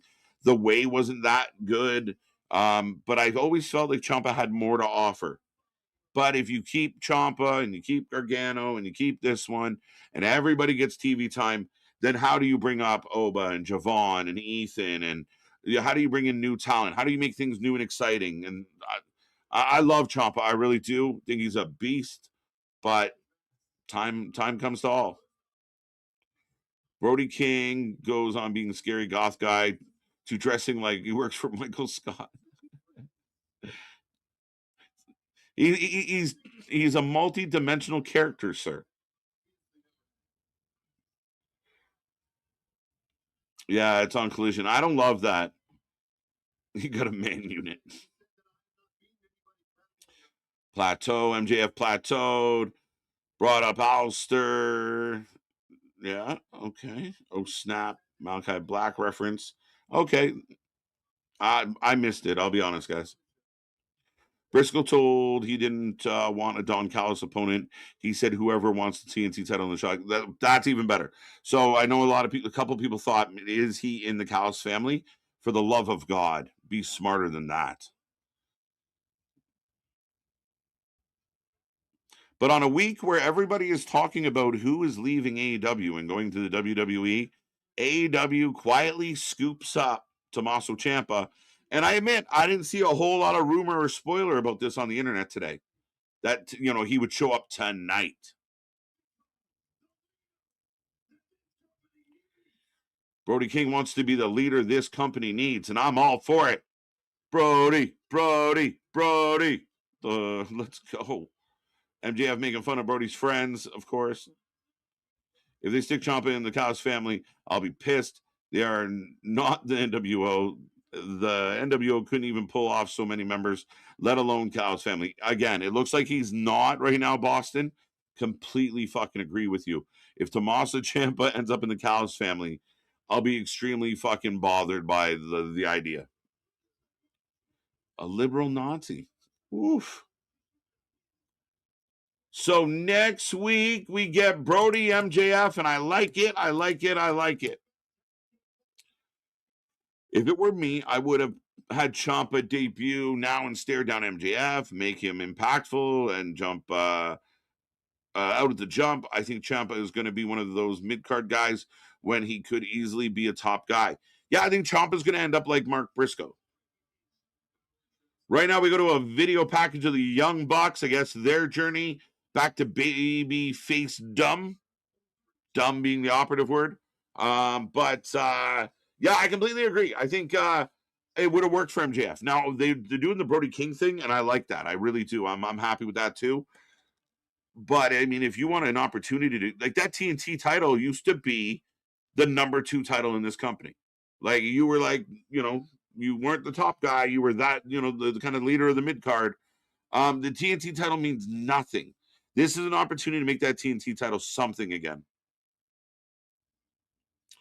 How do we feel about MJF's segment? That's a good question. Wrestling is a rotating game for sure. For sure. In a company like AEW, Ciampa can be a real guy. Facts. 100%, my guy. And the fans will eat it up. And he'll go hardcore. He'll go to the end. This is a good pickup for Tony if you utilize him to its potential.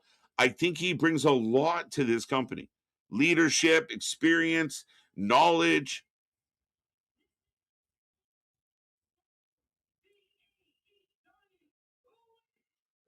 Okay, so we are literally getting all the titles off the docket.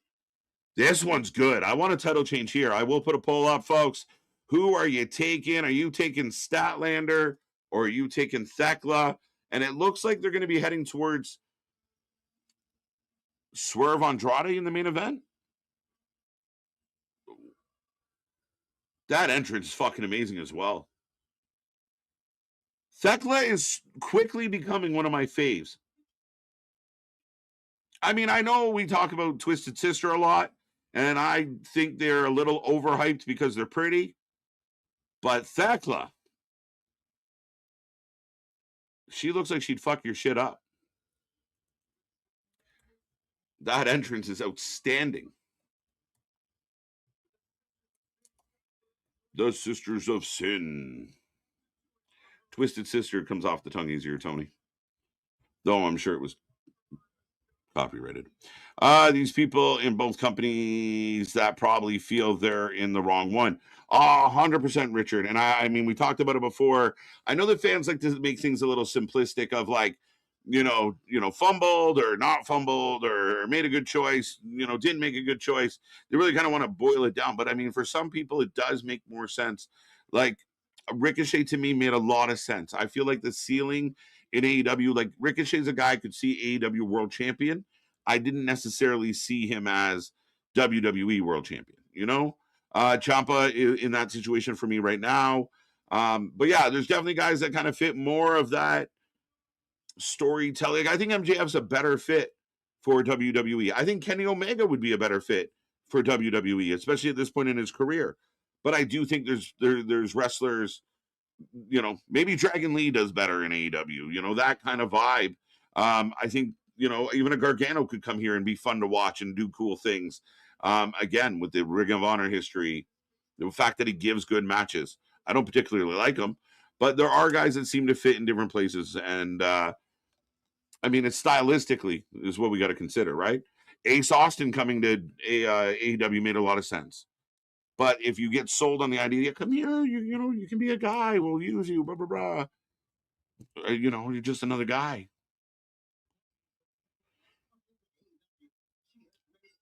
Brody King feels like he'd have a KJ voice. It throws me when he's how he sounds. That's jokes. Right? A little softer than anticipated. Big old teddy bear. Yeah, Paul's saying they suck all together. Is he too docile for what he is?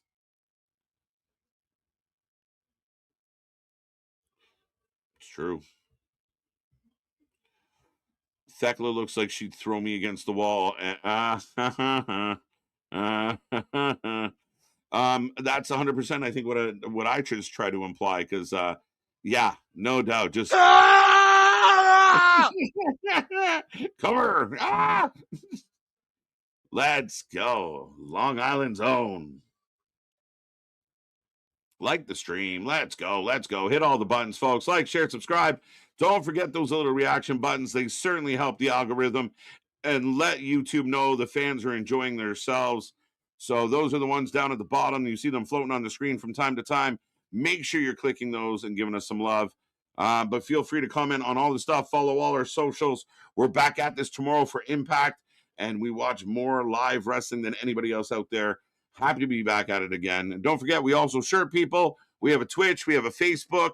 Follow all this stuff. Thicklander. Yeah, she's definitely fitting into the Amazon category. Thecla doing what Julia should be doing. Yes, to an extent, Paul, but I think it's Thecla's doing what Julia can't do. Like, Julia can do stuff. I don't think she can go. I don't know if it works the same. You need a Thecla to make this work. Stotch has been holding her in the air on the outside. Beautiful. That suplex spot was beautiful. Do you know what would have made that suplex spot even better? If it was in the fucking ring. Oh, KJ, yes, it matters. Do it in the fucking ring. If you're going to hold a wrestler above your head for a minute, do it center stage. Why are we doing all the shit out on the floor where nobody can see it, folks? You're hurting your own product. Where are the producers of this show? Who's in charge of putting these matches together?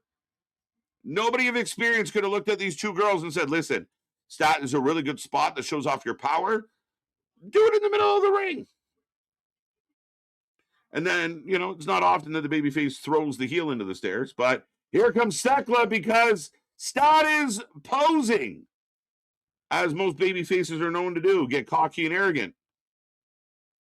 Not going to lie, Stat didn't need to revert to her alien gimmick again. No, I thought it was way better when they got away from the alien stuff, where she stopped being an alien, when she just started being a badass, tough chick that wanted to fuck some people up. What is wrong with that? Let's message that algorithm. Let's go. Let's go. As we've been flirting with 100 all night long. It's great to see. I do appreciate it. Be a friend. Tell a friend. If you can hear my voice right now, share our link with anybody you can think of. Let's see if we can get up over 100 tonight. Let's see if we can get to that 10K milestone that we are grinding towards. So, yes, if you see me, if you hear me, take our link, share it. Share it. Do it, please. It's free. It's friendly. We like it. Does Brody King want to be the new? Yes, essentially. Which is ironic because Brody doesn't give you that vibe. He gives you the vibe of, I just want to conquer. But he wants to be the leader of AEW to make it a better place. Or what? Kenny in WWE would be great. I think the WWE could help him with his mic style, and he would flourish. Him versus Styles at Mania, it looks like we aren't going to get it. We're not getting it. I agree with you. I think they will help him produce him better. Kind of put him in his wheelhouse. Again, just kind of teaching you a little bit of the importance of inflection and shit. He's got a catchphrase, but maybe there's a better way to deliver it. Also, I think Kenny can do what AJ Styles did. AJ Styles, over a handful of years was able to slow down and not be, jumping off the top ropes and jumping over the ropes and topeing everybody. There's another style within the WWE that actually does offer some longevity. We know Kenny's beat up. We know he's been through a lot. AEW, to their credit, demands, a high level of explosion, big spots, high spots. They live on it. They feast on it. So, yeah, that becomes the dilemma is, we watched Jericho for so long trying to do it. Kenny's going to keep trying to do it. The land of WWE might not be so bad for him after all. Ciampa never got to the second phase of his career, was stuck in the tag team division.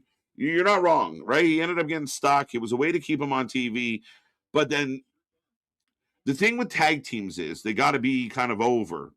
Bad or good, they got to kind of be good. The fans got to be into them so that you can break them up because the WWE tag team division, men's tag team division is awful. And nobody really cared about them. So breaking them up wouldn't mean anything. So they just stayed in tag team purgatory. What's it been? 3 years? 4 years? MDB, she does facts, my guy. Sup, KJ? Carl Anderson posted on his Facebook he's signed to TNA. Really? Interesting. Carl Anderson. What about Big Luke? And does that mean the speculation that there might be a post WWE TNA run for AJ Styles? Does Carl Anderson's presence increase that likelihood? That's a good question. Right? How did it not, my guy? Those fucking jokes. She does. She looks like she fucked your shit up. Like, good. Right? Leave you with a smile and a cigarette, just dying.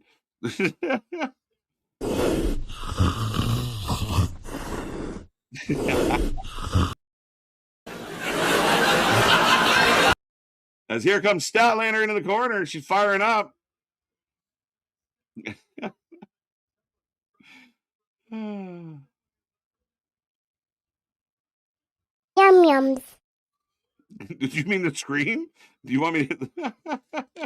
That's what I was.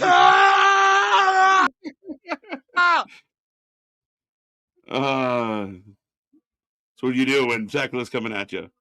KJ wants to speak to the manager. Let's go.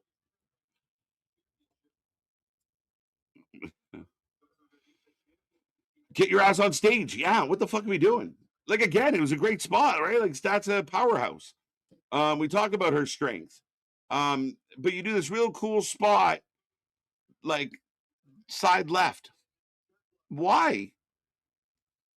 Like, if you want to get out on if you want to brawl around the ring and you want to throw people around, fine. But standing next to the ring isn't a place where you hold a 60-second count on a fucking suplex. It just doesn't make sense.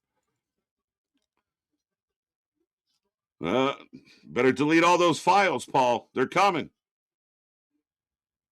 Road Dog writing these shows. It's right. Stats going up. Thekla's just reaching out and then claps her in the face. Kenny, what if WWE snatched Britt Baker again? Britt Baker, Jericho. People were talking about Wardlow again. Who else? There was another name. There's another name. Britt. Like, there's this just abundance of just question marks. There is really no clarity. Wow, amazing by Thekla hanging upside down. Nice cheer from the crowd. And again, Thekla is just, she just pick your safe word. We're going to have a night. Oh, shit. Thekla through the air, down on Stat. Good match. The amount of work KJ puts in make our guy famous. Yeah, that would be lovely. I need a viral moment. What do I got to do? I didn't have the genius fucking thought to fucking say Huck Tui before that chick did, or else we'd be viral by now. But anyway, moving on. Appreciate the love, MDB. You're amazing. I'm predicting Moxley versus Takeshita Grand Slam Australia. I guess. I just don't care. Takeshita's better than Moxley, and I'm not going to change my opinion. Moxley fucking sucks. Kenny is WWE would have been making money hand over fist. Yeah, I think there was something there. Now, again, the opportunity to be like an EVP and kind of call the shots and be in there with the boss, that's Tony Khan. As the crowd's cheering, as both ladies getting back up, but throwing bombs. Statlander getting the best of it right now. Breaking news, KJ, Kyle Fletcher is done with AEW. He's headed to the Rumble. Jason, no way. That's unbelievable. Why is everyone constantly trying to fix AEW? Because it's fucked up. That's why.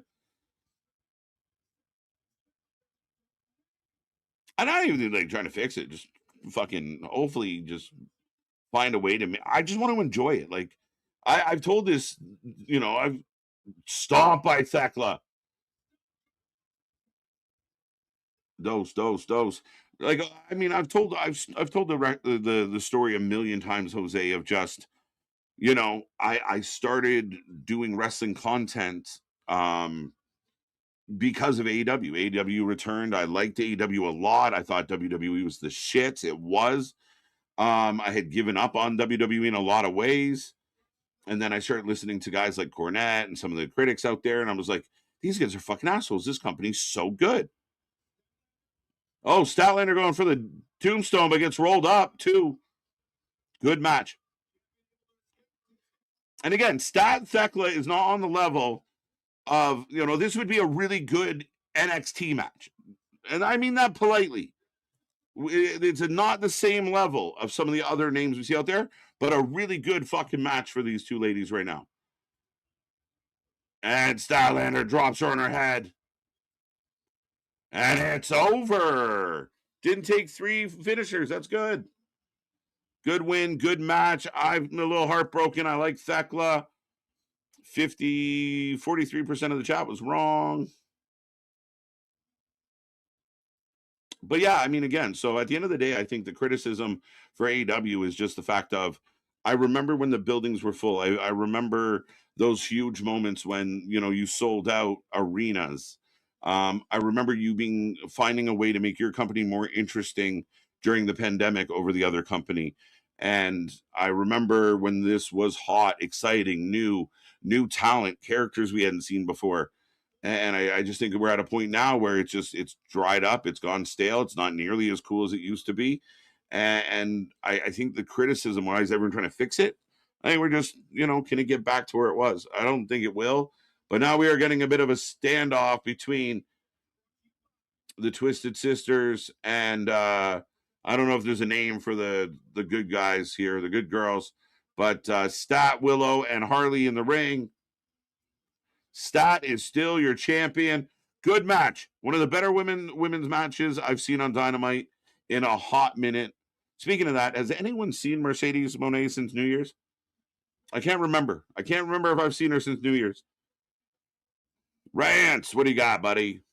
Yeah, again, the genius booking of Tony Khan. They put Thekla in a world title match, not having built her up just to lose. Thekla should not win here.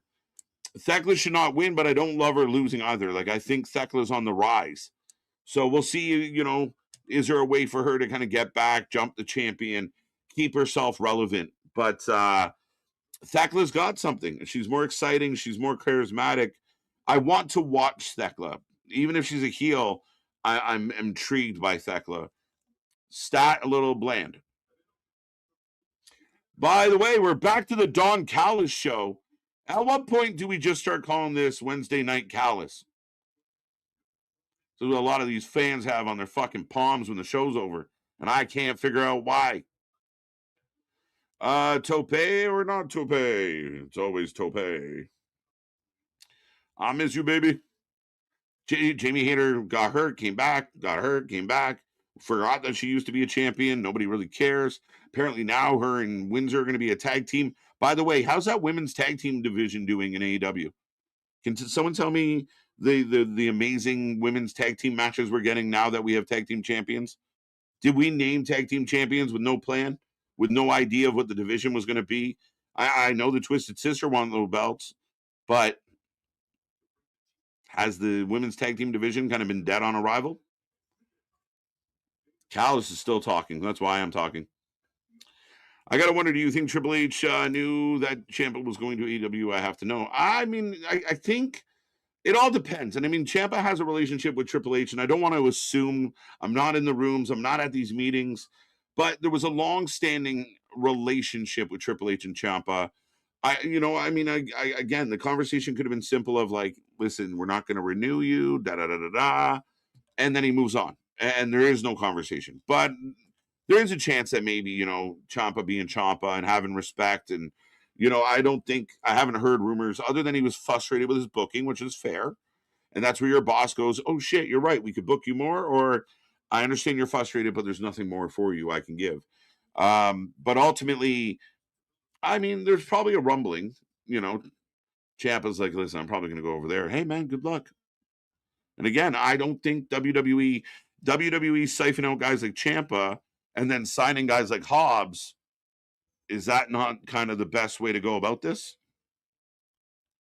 The Rascals should have had a match on Dynamite tonight. Why didn't they? A collision again. Tony is failing to understand that he has murdered the reputation of Collision. And again, you give us a video package last week or a little teaser for the Rascals. Why are they not on the flagship store show tonight? Awful. It does. It hurts my head because, again, I think like we watch sports and you're like, oh, why did the coach do that? Or you watch a movie and you think, why did the director do that? Or why did they move this? Or why did this happen? This is one of those genuine times, though, where I'm like, not only why are you doing what you're doing, that I genuinely think I have a better approach. Like, I think some of us out there feel, and I know, oh, of course you do. I've said shit on here that I think would make better product and more interesting television. And I think that's the one weird thing of like Tony Khan was just a fan. Tony Khan was one of us 5-6 years ago. Now, granted, he has 5-6 years into this, but I'm looking for signs of Tony Khan's maturity, Tony Khan improving, Tony Khan getting better at his job. And I'm not seeing it. I'm just not. So the booking, I know it kind of hurts your head because you're like, man, if I only had $1 billion daddy, I can do better than this shit. Machine Gun back in TNA, good for him, absolutely. I'm sure they're going to be talking about it tomorrow night. Anderson and Gallows, Hammerstone, who else is there? I told you, TNA breaking out that checkbook, and TNA knows that they need to address some roster thinness. And I think they also are smart enough to realize they want to bring in, like, Anderson, Gallows, Hammerstone. These are big personalities. If you get AJ to come back for a run, even great, even better. So, yeah, tomorrow's MLW Battle Riot as well, and Impact. Why are they doing Battle Riot on a Thursday? Declan gonna sing you that, Jay Holiday. Declan gonna sing you that, Jay Holiday. I feel like the punctuation threw this one off.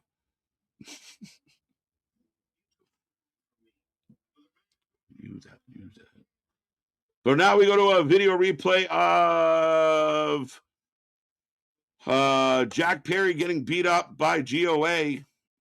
What time is it? It's almost there. Time flies when you're having fun, folks. I will take a moment to remind everybody that we shirt people, links below. We got a lot of cool stuff and still dragging my ass on other stuff. Tomorrow we are back for TNA 7:45. I lied, 8:45. We are an hour later for TNA. Nick Nemeth, BDE, so much more. Going to be a fun one. Make sure you're there. Friday, we're here for SmackDown. Remember, it goes live at 11:45. And then Saturday, we're here for 1 o'clock p.m. Eastern Time. Early shows, afternoon shows. Grab your feel good, grab your snacks, come chill out, spend the afternoon with the Wrestling for Life Network. And again, be a friend, tell a friend, click the little bell. And we want to see these streams continue to blow up, folks. As right now, Jack Perry is on Khan's back, or they were doing it backstage, and like Ricochet not even helping. He's more worried about the cameraman. Oh, they don't need his help because he's an idiot. Oh, they're spanking him. Yo, they just made Jack Perry look like Dom Dom when Rhea lifted him up by the underwear. See, this is okay, though. This is actually okay, folks. A mid-card, this is where I was saying earlier about Ricochet needs to matter. You gave him a belt, make him matter. You're making a baby face out of Jack Perry right now. There you go. Okay, I can live with that. Oh, no doubt about it. No doubt. Funny. We'll see. Beast Morto sleeping on Mercedes. Oh, that one. Poor Thekla. All right, folks. Time for another poll. I can double check on super chats. Don't forget, get your super chats in, get your super stickers in. If you want to guarantee that we click on your message, that's the way to do it. But D&D, Davis, and Doyle are coming out to take on FTR. So get your votes in. Let me know who you're taking. And yeah, I mean, for considering tonight was a lot of like title implication and title matches, the main event is going to be Swerve and Swerve taking on Andrade. And then this match kind of sitting in the co-main spot. Davis and Doyle have something. I know I'm going to make fun of them till the end of time, but they are two big lookalike dudes. They are an 80s tag team if I've ever seen one. Even the names, Davis and Doyle. From Western Kentucky, Davis and Doyle. But here comes FTR, Bibbins in the chair.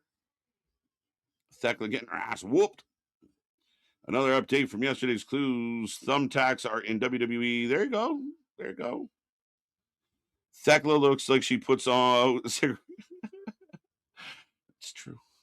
Britt Baker needs to go back in the ring or else the hype is... it's faded, though. It's like AJ Lee. I mean, again, same thing. Oh, AJ Lee's back, but she's not really back. And now what you're going to do is you're going to put her back in the loop. And this is a mistake. I think Triple H is making this mistake of... If you keep bringing in talent cold, then you got to heat them up and then cool them off. They cool off so fast. I think the fans catch on and they don't get as excited. Oh, she's here, but she'll be gone. The night after Mania, she's out. She's out. We will never see her again. All right. I wonder if we will get some TNA CM Punk matches in his showcase. Maybe. Good question. I don't know where Sheeta is. Big fan. Don't know. She'll show up, win the belt, lose it, and then go away again. Good match. Thekla is just an okay wrestler, but her charisma gets her over. In fact, I'll accept that. And again, another example, like, would she do well in like a training program where she can kind of get better? Like, I mean, again, you kind of want to see everybody improve. Thekla is like a mini version of the woman from Beverly Hills Cop 2. My God, the cut is amazing, and I appreciate it. Bridget Nielsen, let's go. Flavor Flav. I dropped a whole bunch of shit there. But yes, let's go. 60 seconds. 45 seconds. The 2 might be the best one of all of them.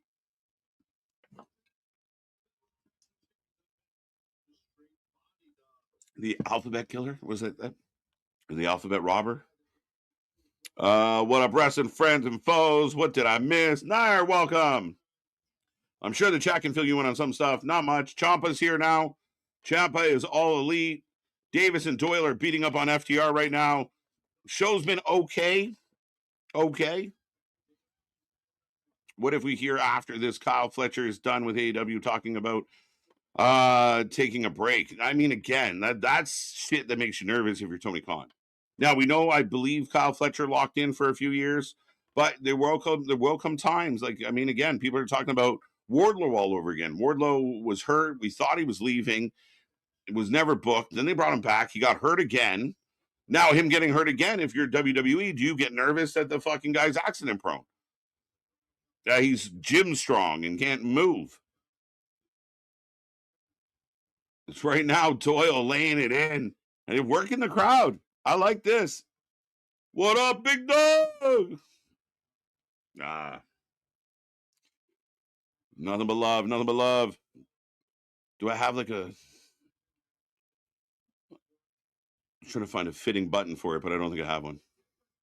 Would you like butter on that, sir? It doesn't really count. But hey, it's something. I was looking for like an aw, but no, I don't have one. I swear to God, Tony books AEW like Japanese ... $10. Thank you so much, Jason, for the $10. Yeah, I mean, again, it's just he seems to have his own kind of thinking behind it and his own rhyme or reason. It's interesting to me. You know, could Thekla been the main event? Could FTR versus D&D be the main event? Why is Swerve and Andrade more important than everything else that we've seen tonight? I agree it's probably going to be the best match. That's why it's in the main event spot. So maybe that's just he was smart enough to realize, like, this is going to be my best match. I'll actually put it in the main event. Maybe that's what he did. But again, I mean, this should be really good. As always, my low spot, I didn't love Moxley, wrestling at all. I don't like seeing Moxley. Moxley didn't help the show. So, yeah, fuck it. I just want to double check. Gifted a member. I swear to God, got that one. I'm watching Super Behind. Appreciate you. All right, back to the chat. Where was I? 5-6 years into this, he should be hitting his stride. That's the thing. Like, I would agree. Like, I think in 2025, Tony Khan got quieter. Maybe Tony Khan as a professional is maturing and he's making better decisions. Doesn't necessarily reflect in some of the booking decisions, but it is a slow process. But you want to see that level up, that move the needle. You want to be, you want to know that you're going somewhere. We saw a huge step back in 2024 into 2025. And apparently nobody cared. Like, that didn't get accounted to when we were giving out awards. But at the end of the day, now they're here. All they can do is work their way back up. He's got to book better if he wants that to happen, right? Willow doesn't need 2 belts. I honestly feel another. Yeah, exactly. What the fuck are we doing? Highlight your tag teams. You just created a tag team division. Highlight them. FTR for the win. What'd the chat say? It was a message I was looking for, but 68% going FTR, 32% going DND. Finally, good old Ricochet promo. They were smart. They cut it off, but it was good. It's good. I don't love Jack Perry. I like Ricochet as a heel. I think it works. Him with two big bodyguards works very well. But Jack Perry is a babyface trying to get at him and not being able to get to it, and he's protected. That's good storytelling, because now you can build to a match, and then you have another match because the heel screws him over in the first one. That kind of vibe. That I give them marks for. I think we're doing okay. There was a comment. Where'd you go? Where'd you go? Where'd you go? Oh.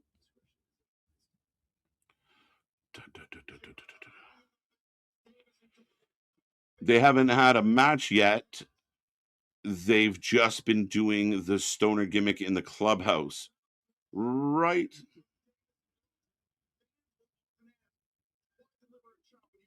And I'm not actually positive what that specifically references, but the stoner gimmick. Rascals? Paul on to something WWE can get Ciampa like Andrade, because that was quick debut. And again, it was very public knowledge that Ciampa was out, so that was good. They moved. That's why, like, Tony's got to wait till they officially move to the alum page, and then he can sign them. I love Thekla too. I'm one of the people pushing for her to have a strong 2026. I want to see her take the belt from Willow. I really agree with that. I really want to see more from Thekla. I think she's outstanding. I think Jake something is bleeding. Yep. But I would agree. And I mean, maybe that's kind of why I feel like this match happened super quick.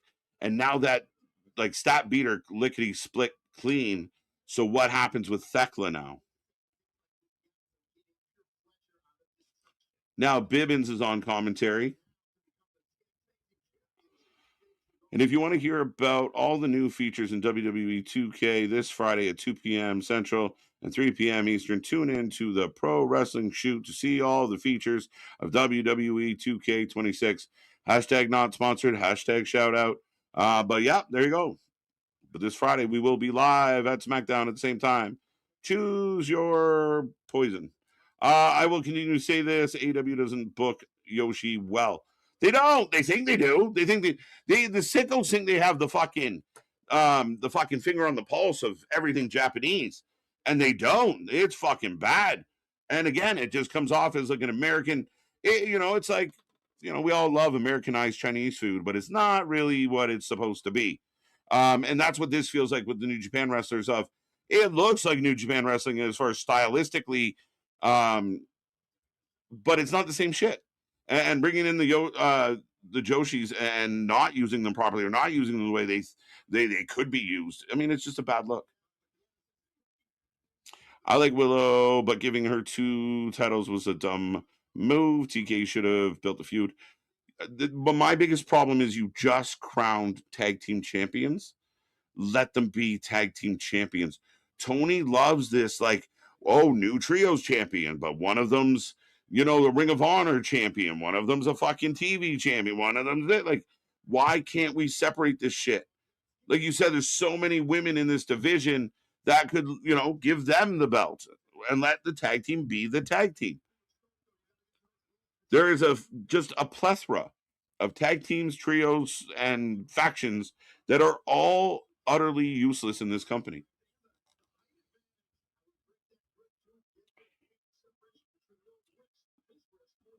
I'm starting to think that it's not that Tony doesn't know what he's doing, it's that he doesn't care. I think Tony loves what he's doing. And I think Tony's there's Moxley. As Moxley helps FTR, Shatter Machine, and the new big badass tag team of Davis and Doyle take a loss thanks to babyface Moxley.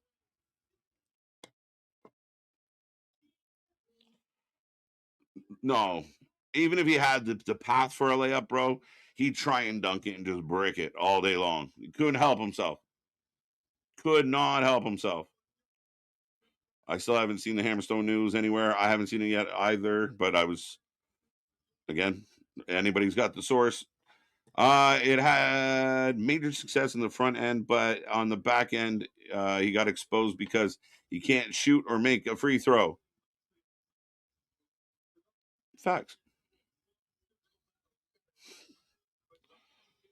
If Dyer and Dijak lose the titles tomorrow, Bishop Dyer is heading to AEW. Maybe. Again, rumors are rumors, but maybe. I mean, if Tony, it'd be so hard to turn down the money from Tony Khan. Do the CEO show up this Saturday? I don't know. No. I mean, maybe in the press box or one of the Sky Suites. The Death Riders are here. They don't really know what to do with themselves. FTR push Stokely away. And this is such a weird segment. Like this little portion here. Moxley making stupid faces. Is that baby face Moxley? Is that the range of his fucking acting ability? This fucking loser?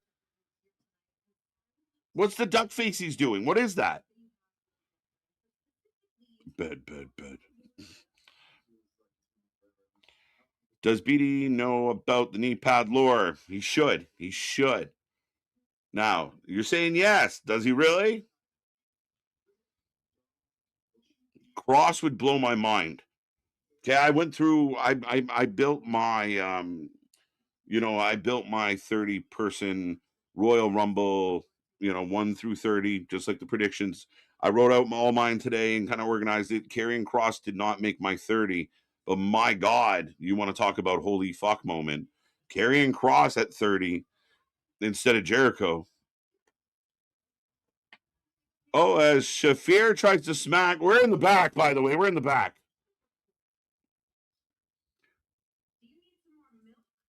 Do you need some more milk?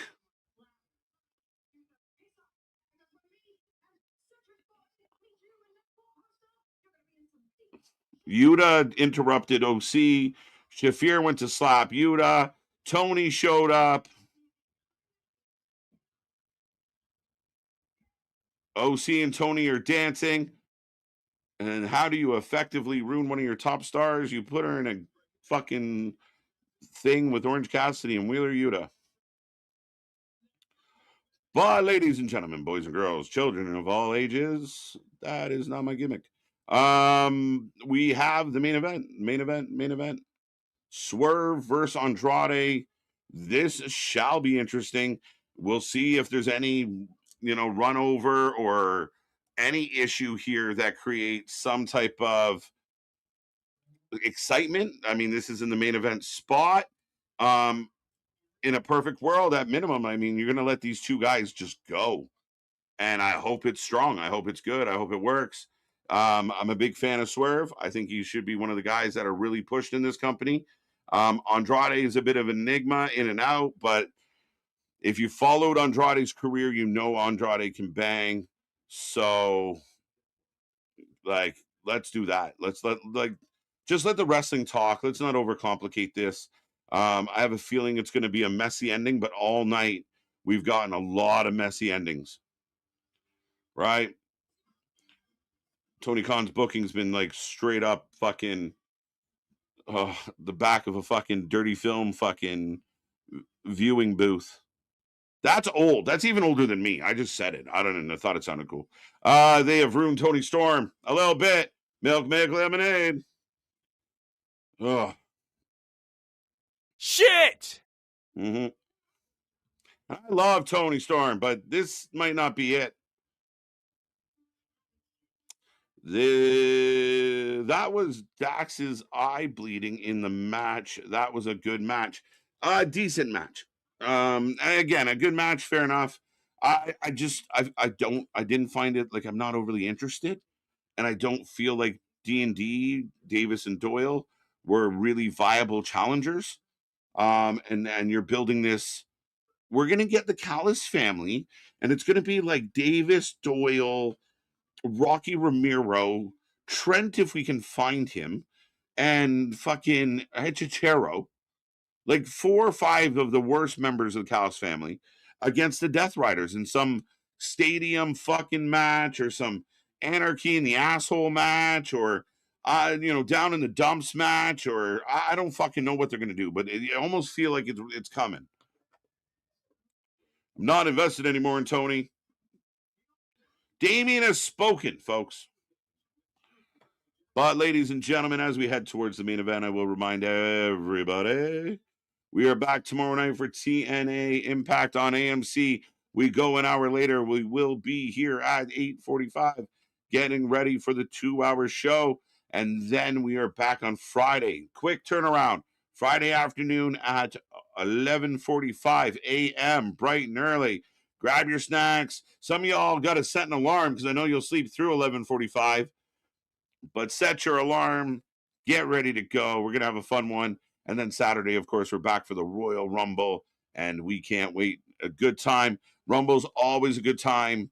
Or almost always a good time, put it that way. And we're looking forward to the 30-man, 30-women Battle Royal, including, not to mention the matches that we're getting around the Rumbles. It's a wide open one. We'll see what happens. See how exciting this gets.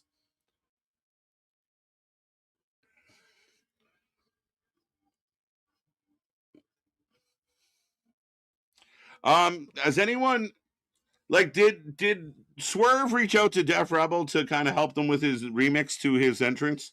Why would you ruin one of the most over entrance songs in all of wrestling? Anybody?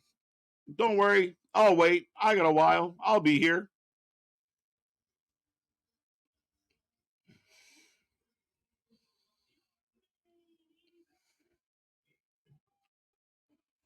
Powerhouse Hobbs and Kane. That's funny. But here comes Swerve. Andrade should win. I mean, if you want to kind of build up a new guy that you just brought in, it's not a terrible idea.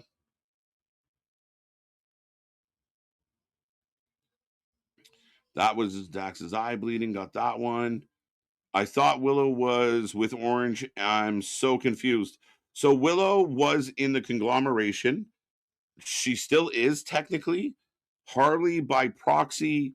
And I guess now, like, they're more hanging out with each other and hanging out with Stat. But yeah, again, Stat was kind of in the conglomeration at one point, was she not? And now Tony's involved with the conglomeration. Briscoe is getting, I mean, again, you don't really see the faction hanging out, doing anything, working together. Andrade should win. Oh, come on, KJ. I was trying to give you props for once. What did I say? For once. Well, thank you, Paul. Orange Cassidy still works for this company. He's almost like the fucking, like that. Holy shit, that's still a thing? And here comes Andrade. Alidalo. Where's Paul? Why? What's up? We're not getting FTR versus Young Bucks, I'm predicting. We're now? Okay, yeah. I mean, they're trying to build up the Bucks as baby faces.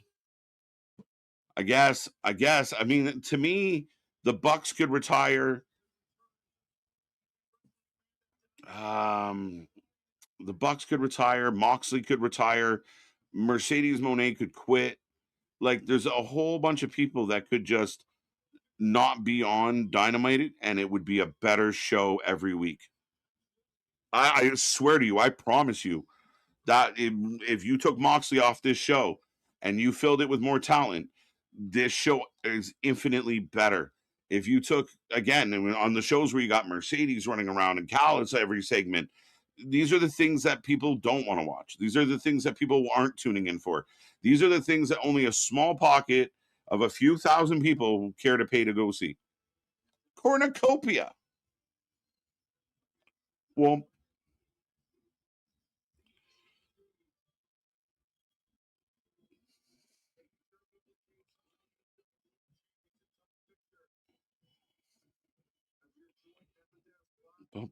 stupid finish. Mox a baby face again.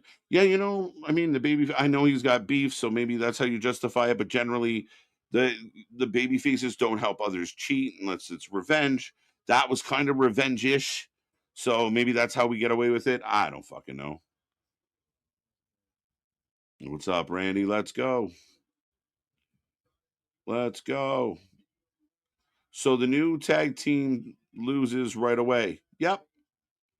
Don Callis, I got this big badass Jake something or Jake, whatever the fuck you want to call him, Jake Doyle. And we're gonna put him with with Mark Davis, and they're gonna take over AEW.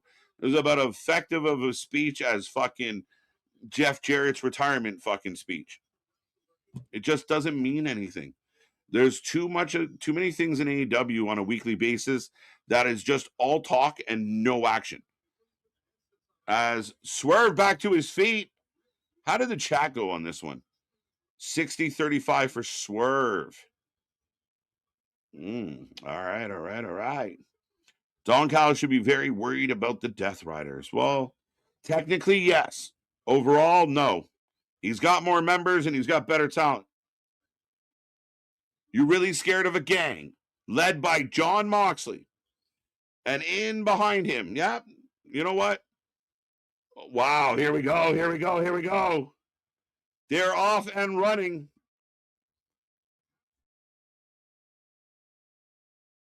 Goes for the house call, misses, gets a big pop from the whole crowd. Nana doing his thing on the outside. A manager that's actually at ringside. And the AEW chants break out. So Baron Corbin goes to AEW and does what? I don't fucking know. We know Tony Khan doesn't book big guys well. So what do you do with Baron Corbin? By the way, one thing we have not talked about at all tonight. Has anyone read these rumors? These rumors that AEW come March will have its first ever on-air general manager, an official general manager to run the show. They had a secret meeting in Florida. Have you heard this shit yet?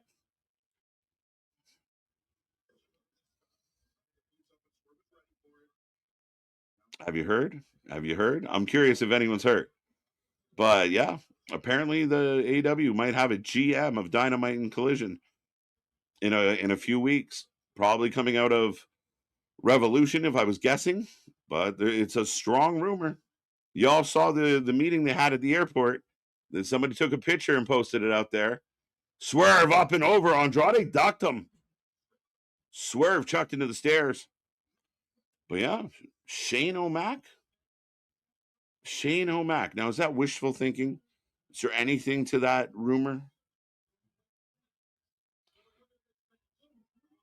Alleged burner. That's jokes.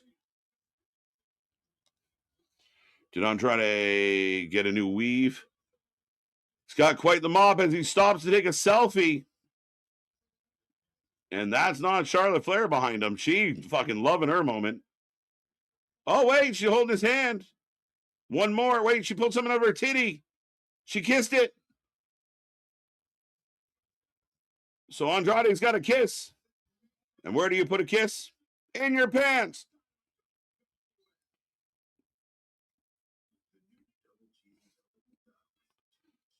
So Tony Storm went from women's champ to this silly BS. Yes.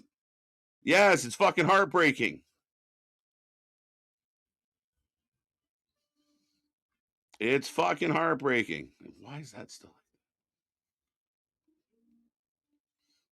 So Andrade's just a ladies' man now, apparently. That's where Andrade wants the world to know that, he's no longer flying solo. Jose, that girl's definitely a plant. No shit. Listen, if she wasn't a plant, holy fuck.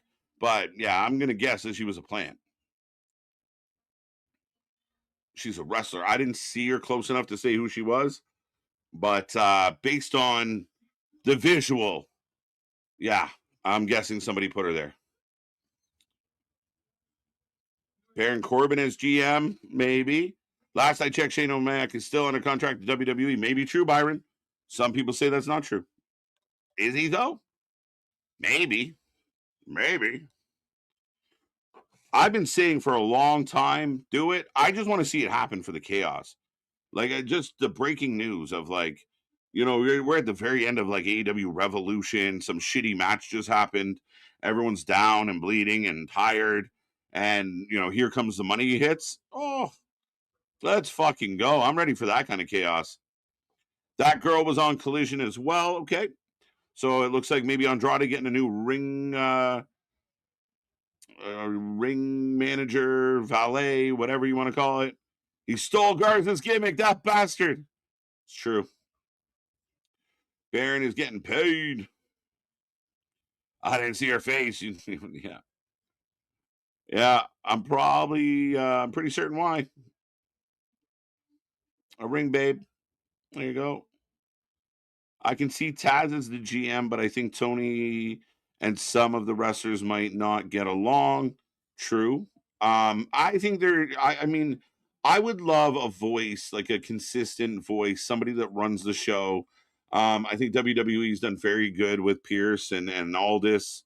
I'll reserve judgment or avoid judgment today on NXT and their current situation. However, I think instead of Shivani grabbing the mic and like Shivani comes off as like a fucking puppet. GM is Excalibur, please. Only if he takes the mask off. I'm convinced that Excalibur is wanted in several states for questioning in several possible crimes, and that's why he doesn't take the mask off. We know it'll be Danielson. I don't think he's going to be committed to any of that. That's the thing. Like, he doesn't even consistently show up to do commentary. So I don't know if he wants to consistently commit. I think Danielson would work because he's terrible on commentary. Like, fucking awful on commentary. He's just another fucking cheerleader. So yeah, Jim Ross, too old. I think it's too strenuous on Jim. But Baron Corbin, that would be jokes. Bring back Constable Corbin. New GM is Jericho. That would be fucking throw everybody off. Oh, I heard you were going to the dub. Come back. I'll make you the boss. Looking over Saturday when Liv Morgan wins the Rumble. Bud, you could be right. I think she's going to come out number 1, but I could be wrong. The double moonsault. The crowd goes wild. 2, 2, 2, 2. AEW fans will have a meltdown. They talk all this shit about Vince, and then they sign his closest family member. It would be fun to watch. Oh, they'd be tripping all over their fucking tongues. They wouldn't know what way to go. And then all of a sudden, and we saw it before when the rumors popped up, Paul, that like Shane's the good son. Like Shane's the good McMahon. Stephanie's corrupted and just like her father, and she's, with triple nose, and they're gross. But Shane's the good one. Like that's how the narrative would be if he signed. Shane breaks away because he's, got a conjurer. He wanted to go to the better place that had a bigger heart. Yeah, that story's already been written. Yeah. Watch the GM beat Jericho. That's jokes. Fucking swerve everybody. GM has Danielson has been GM before as well too. I mean, again, I always thought you could move Danielson into that role, and then he can do like the videos, like the selfie videos you get from Tony that are weird and creepy. You can get them from Danielson instead, where he tells us what's going to be on Dynamite. He tells us what's going to be on Collision. He breaks things down for us. He's a much better talker than Tony Khan and anybody else that you kind of commission for the job. It just feels like he's in and out, so maybe that's why they don't. But he could stay home and do the GM job. You can't stay home and do commentary. Unless you're us. Let's go. Adam Cole's evil GM. That's interesting. Interesting. I'm excited about Natty. Natty should be good. I like Natty. I like the low-key legend. I like what we're doing. Eric Bischoff would never happen, and he's burned that bridge heavily. I still think it should be Vince Russo. I just want to see Tony and Vince Russo coexist, and what does a Vince Russo Tony Khan show look like? I'm curious. I admit it. I'm curious. Sue me. As we are on the apron, Swerve's trying to get Andrade up. Andrade reverses, and that was a nasty back body drop. Woo! It moves on SmackDown, and WWE fans barely reacted. Listen, it's their choice. The in-building crowd loves a good spot. Like I said, they could have walked there and like slowly got up into place, which they kind of did. Doesn't matter. If you drop somebody from like high up, the fans lose their fucking mind. The whole match could be shit. You give me a high spot or two, it's amazing. Triple nose. Damn, the camera adds 5 pounds to your schnoz. How many cameras did Clark Connors on Collision? Yeah, that's a talented guy. Clark does bring a good amount to the table, so we'll see. But again, we're bringing a lot of guys in, and the Rascals debut on Collision. Clark Connors on Collision. Tommaso Ciampa on Collision. The fuck are we doing? I don't think Sting wants to, but I think, I mean, again, hey, here's $5 million a year to be a fake GM. Fuck, maybe. Will be the biggest AEW shill there is. KJ, we all know the GM will be the biggest AEW shill there is. Oh, ho, ho, ho, ho, ho, ho. You couldn't put him on TV, though. You couldn't. He's gross. Gross. Like, just gross. He's one of the people that, like, his outside looks as ugly as his inside is. It's just gross. Gross. Ew. I will never be afraid of a man named Clark. Well, Wendell Clark, the greatest Maple Leaf of all time. It's not his first name, though, so I'll give you that. Ciampa is going to debut on Collision. Yes. Jose, help this make sense to me. Oh, Andrade collapses on Swerve for a 2 count. Didn't have the energy to even begin to hook the leg. Jim Cornette would never work. Jim Cornette would actually get fucking hurt walking into one of those buildings. He might like get a good shot in on 1 or 2, but he's just, there's too many people there that fucking hate him. He's dead. Dead man walking.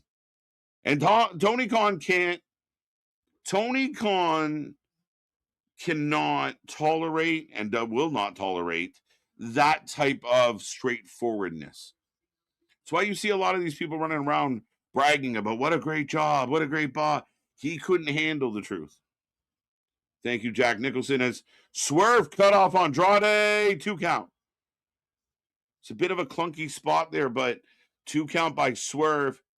AEW is trying to get people to watch Collision on Saturday, but that show might be too late. It's recorded. It might be too late, Richard, honestly. And you're right. Like, I know I criticize it. What the fuck? But you give them better matches. You don't give them like a Ciampa debut on a Collision. Oh, come on. Ciampa on Dynamite, then stick his debut match straight to Collision again. How does Tony Khan come up with this world-class booking? Booker of the Year, Rants. Ask his buddy Sappy out there. I don't know. Ask him. I don't get it. Why would you not next week, and you have a week to sell the fact that you signed Ciampa, and he's going to debut against one of the biggest baby faces in the company on Dynamite? No, on the day that we're doing Royal Rumble, and everyone's pretty much going to be fucking wrestled out before we get anywhere near Collision, that might get 200,000 viewers. That's where we're going to do it. Wow, exchanging 2 counts. Let's go. Hit that button, folks. Don't forget. Crowd's going bananas right now because of a bunch of false finishes.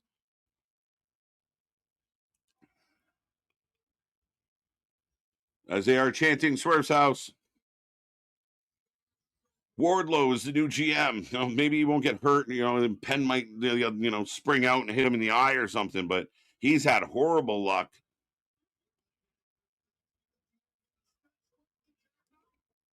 Some of these spots are too rough to take on a regular Dynamite. You're right. Now, big time match, main event, go big. Oh, house call out of nowhere. Swerve gets up, hits house call. Nobody's selling shit. Fuck it. Andrade bumps the ref, hits the low blow. What I like to call the Tequila Sunrise 3. Andrade beat Swerve. He cheated, but Andrade beat Swerve. Holy shit. I didn't expect that. Andrade gets a little poking at the ref, Aubrey, and low blow for the pin.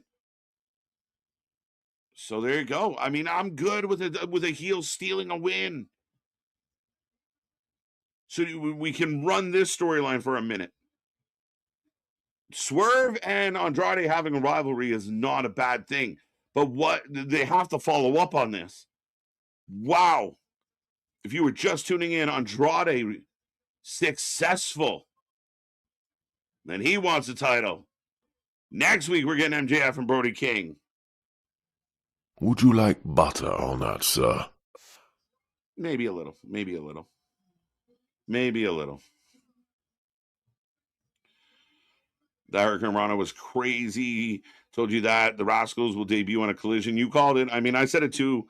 I'm there. I'm right there with you. It's just, yeah, no, I mean, too much of it. Aubrey got cake. Horse cake. MJF's in the back, watching on. Poor Wardlow. Poor Wardlow. Poor Ridge.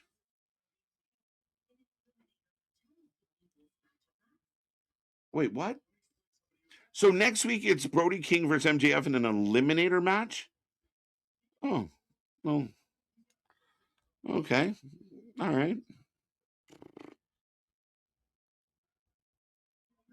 Here's Kenny talking to Max.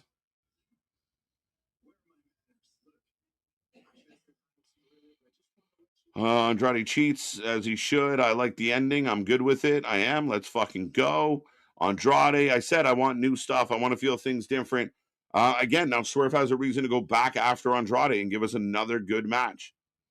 There you go. 2X WWE, guys, for those who are keeping track. Jerome says, wow. MJF walks off. There's Andrade. Okay, they're getting Andrade mixed into this, okay? The Mexican HBK. Let's go. Poor Ridge. Hashtag poor Ridge. 7.5. But we'll get there. We'll get there, Richard. We do take a rating out of 10 at the end of every single show. This show's lingering for a few more minutes. We're 9 minutes after the hour. We're just walking around the building with MJF. MJF's going out the front door.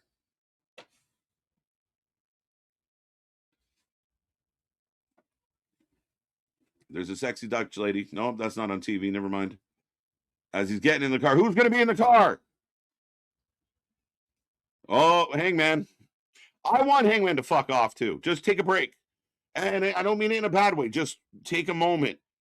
Like, you're starting to get stale, and you just keep poking your nose in. You feel very unwanted. You feel like an annoying ex. Poor Ridge. I was waiting for Teddy Long to be in the car with him. Like, what are we doing? All right, ladies and gentlemen, AEW Dynamite has gone off the air. Get in that chat. Give me your ratings. Let me know what you're taking or what you're taking. Let me know. Yeah, let me know what you're taking tonight because I'll explain your rating.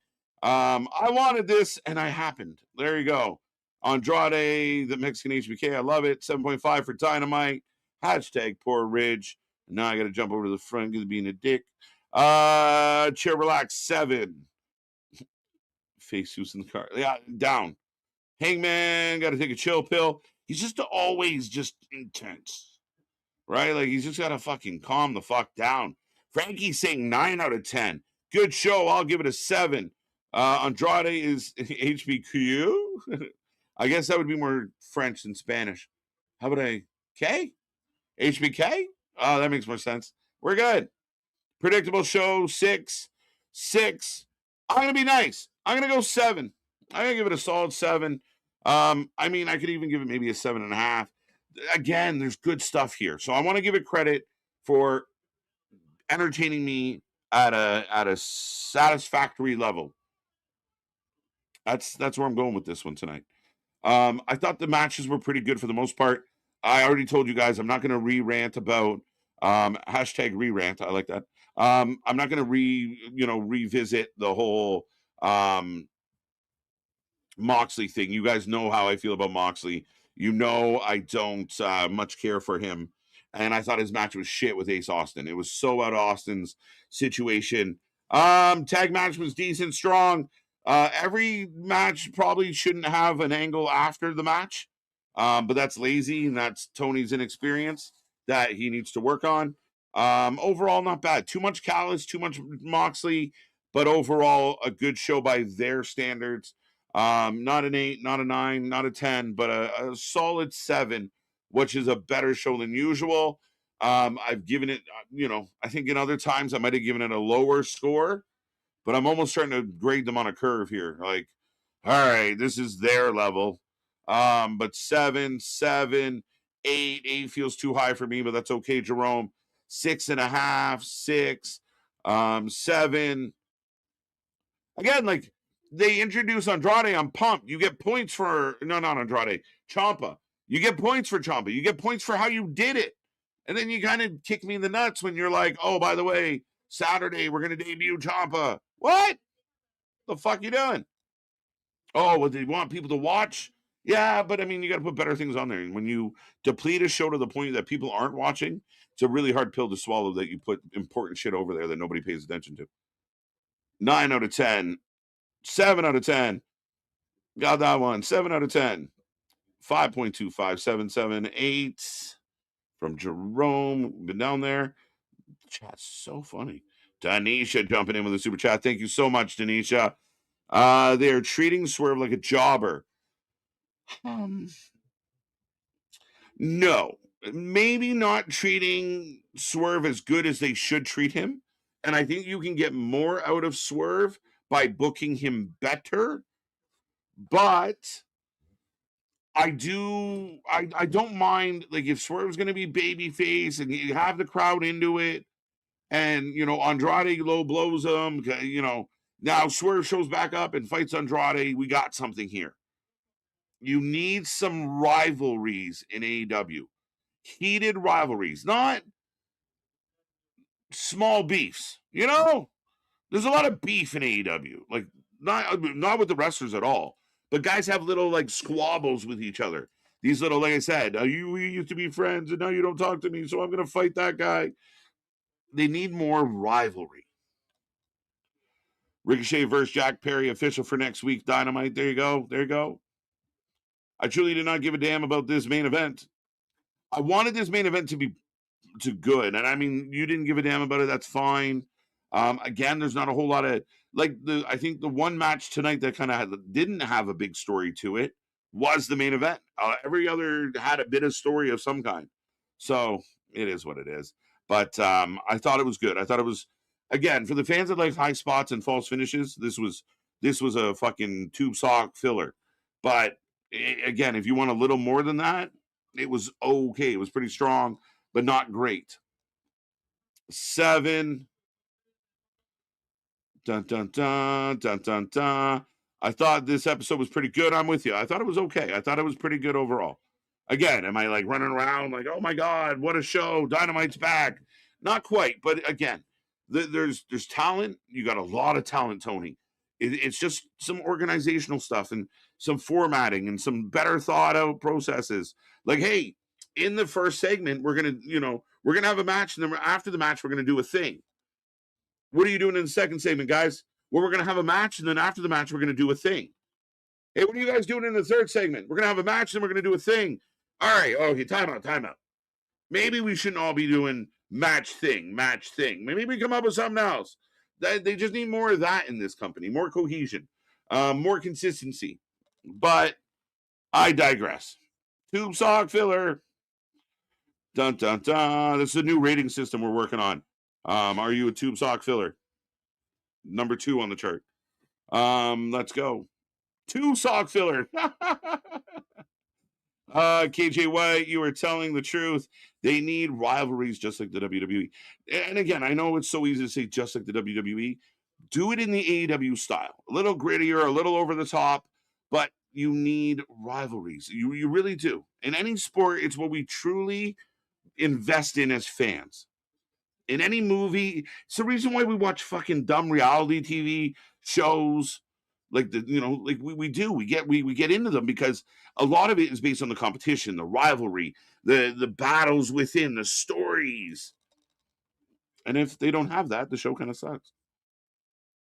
All right, ladies and gentlemen. I'm going to click on a couple more, and then I'm going to say goodnight and be back tomorrow. Copy their homework. Don't steal all of the answers. Facts. Don't. Change it up. Sock filler. Let's go. Clark Connor versus Darby Saturday. What? What the fuck? Listen, if they're trying to make Collision better, this is not bad. Clark Connors and Darby are going to be on Saturday on the same night you're getting Ciampa and Mark Briscoe. That's good shit.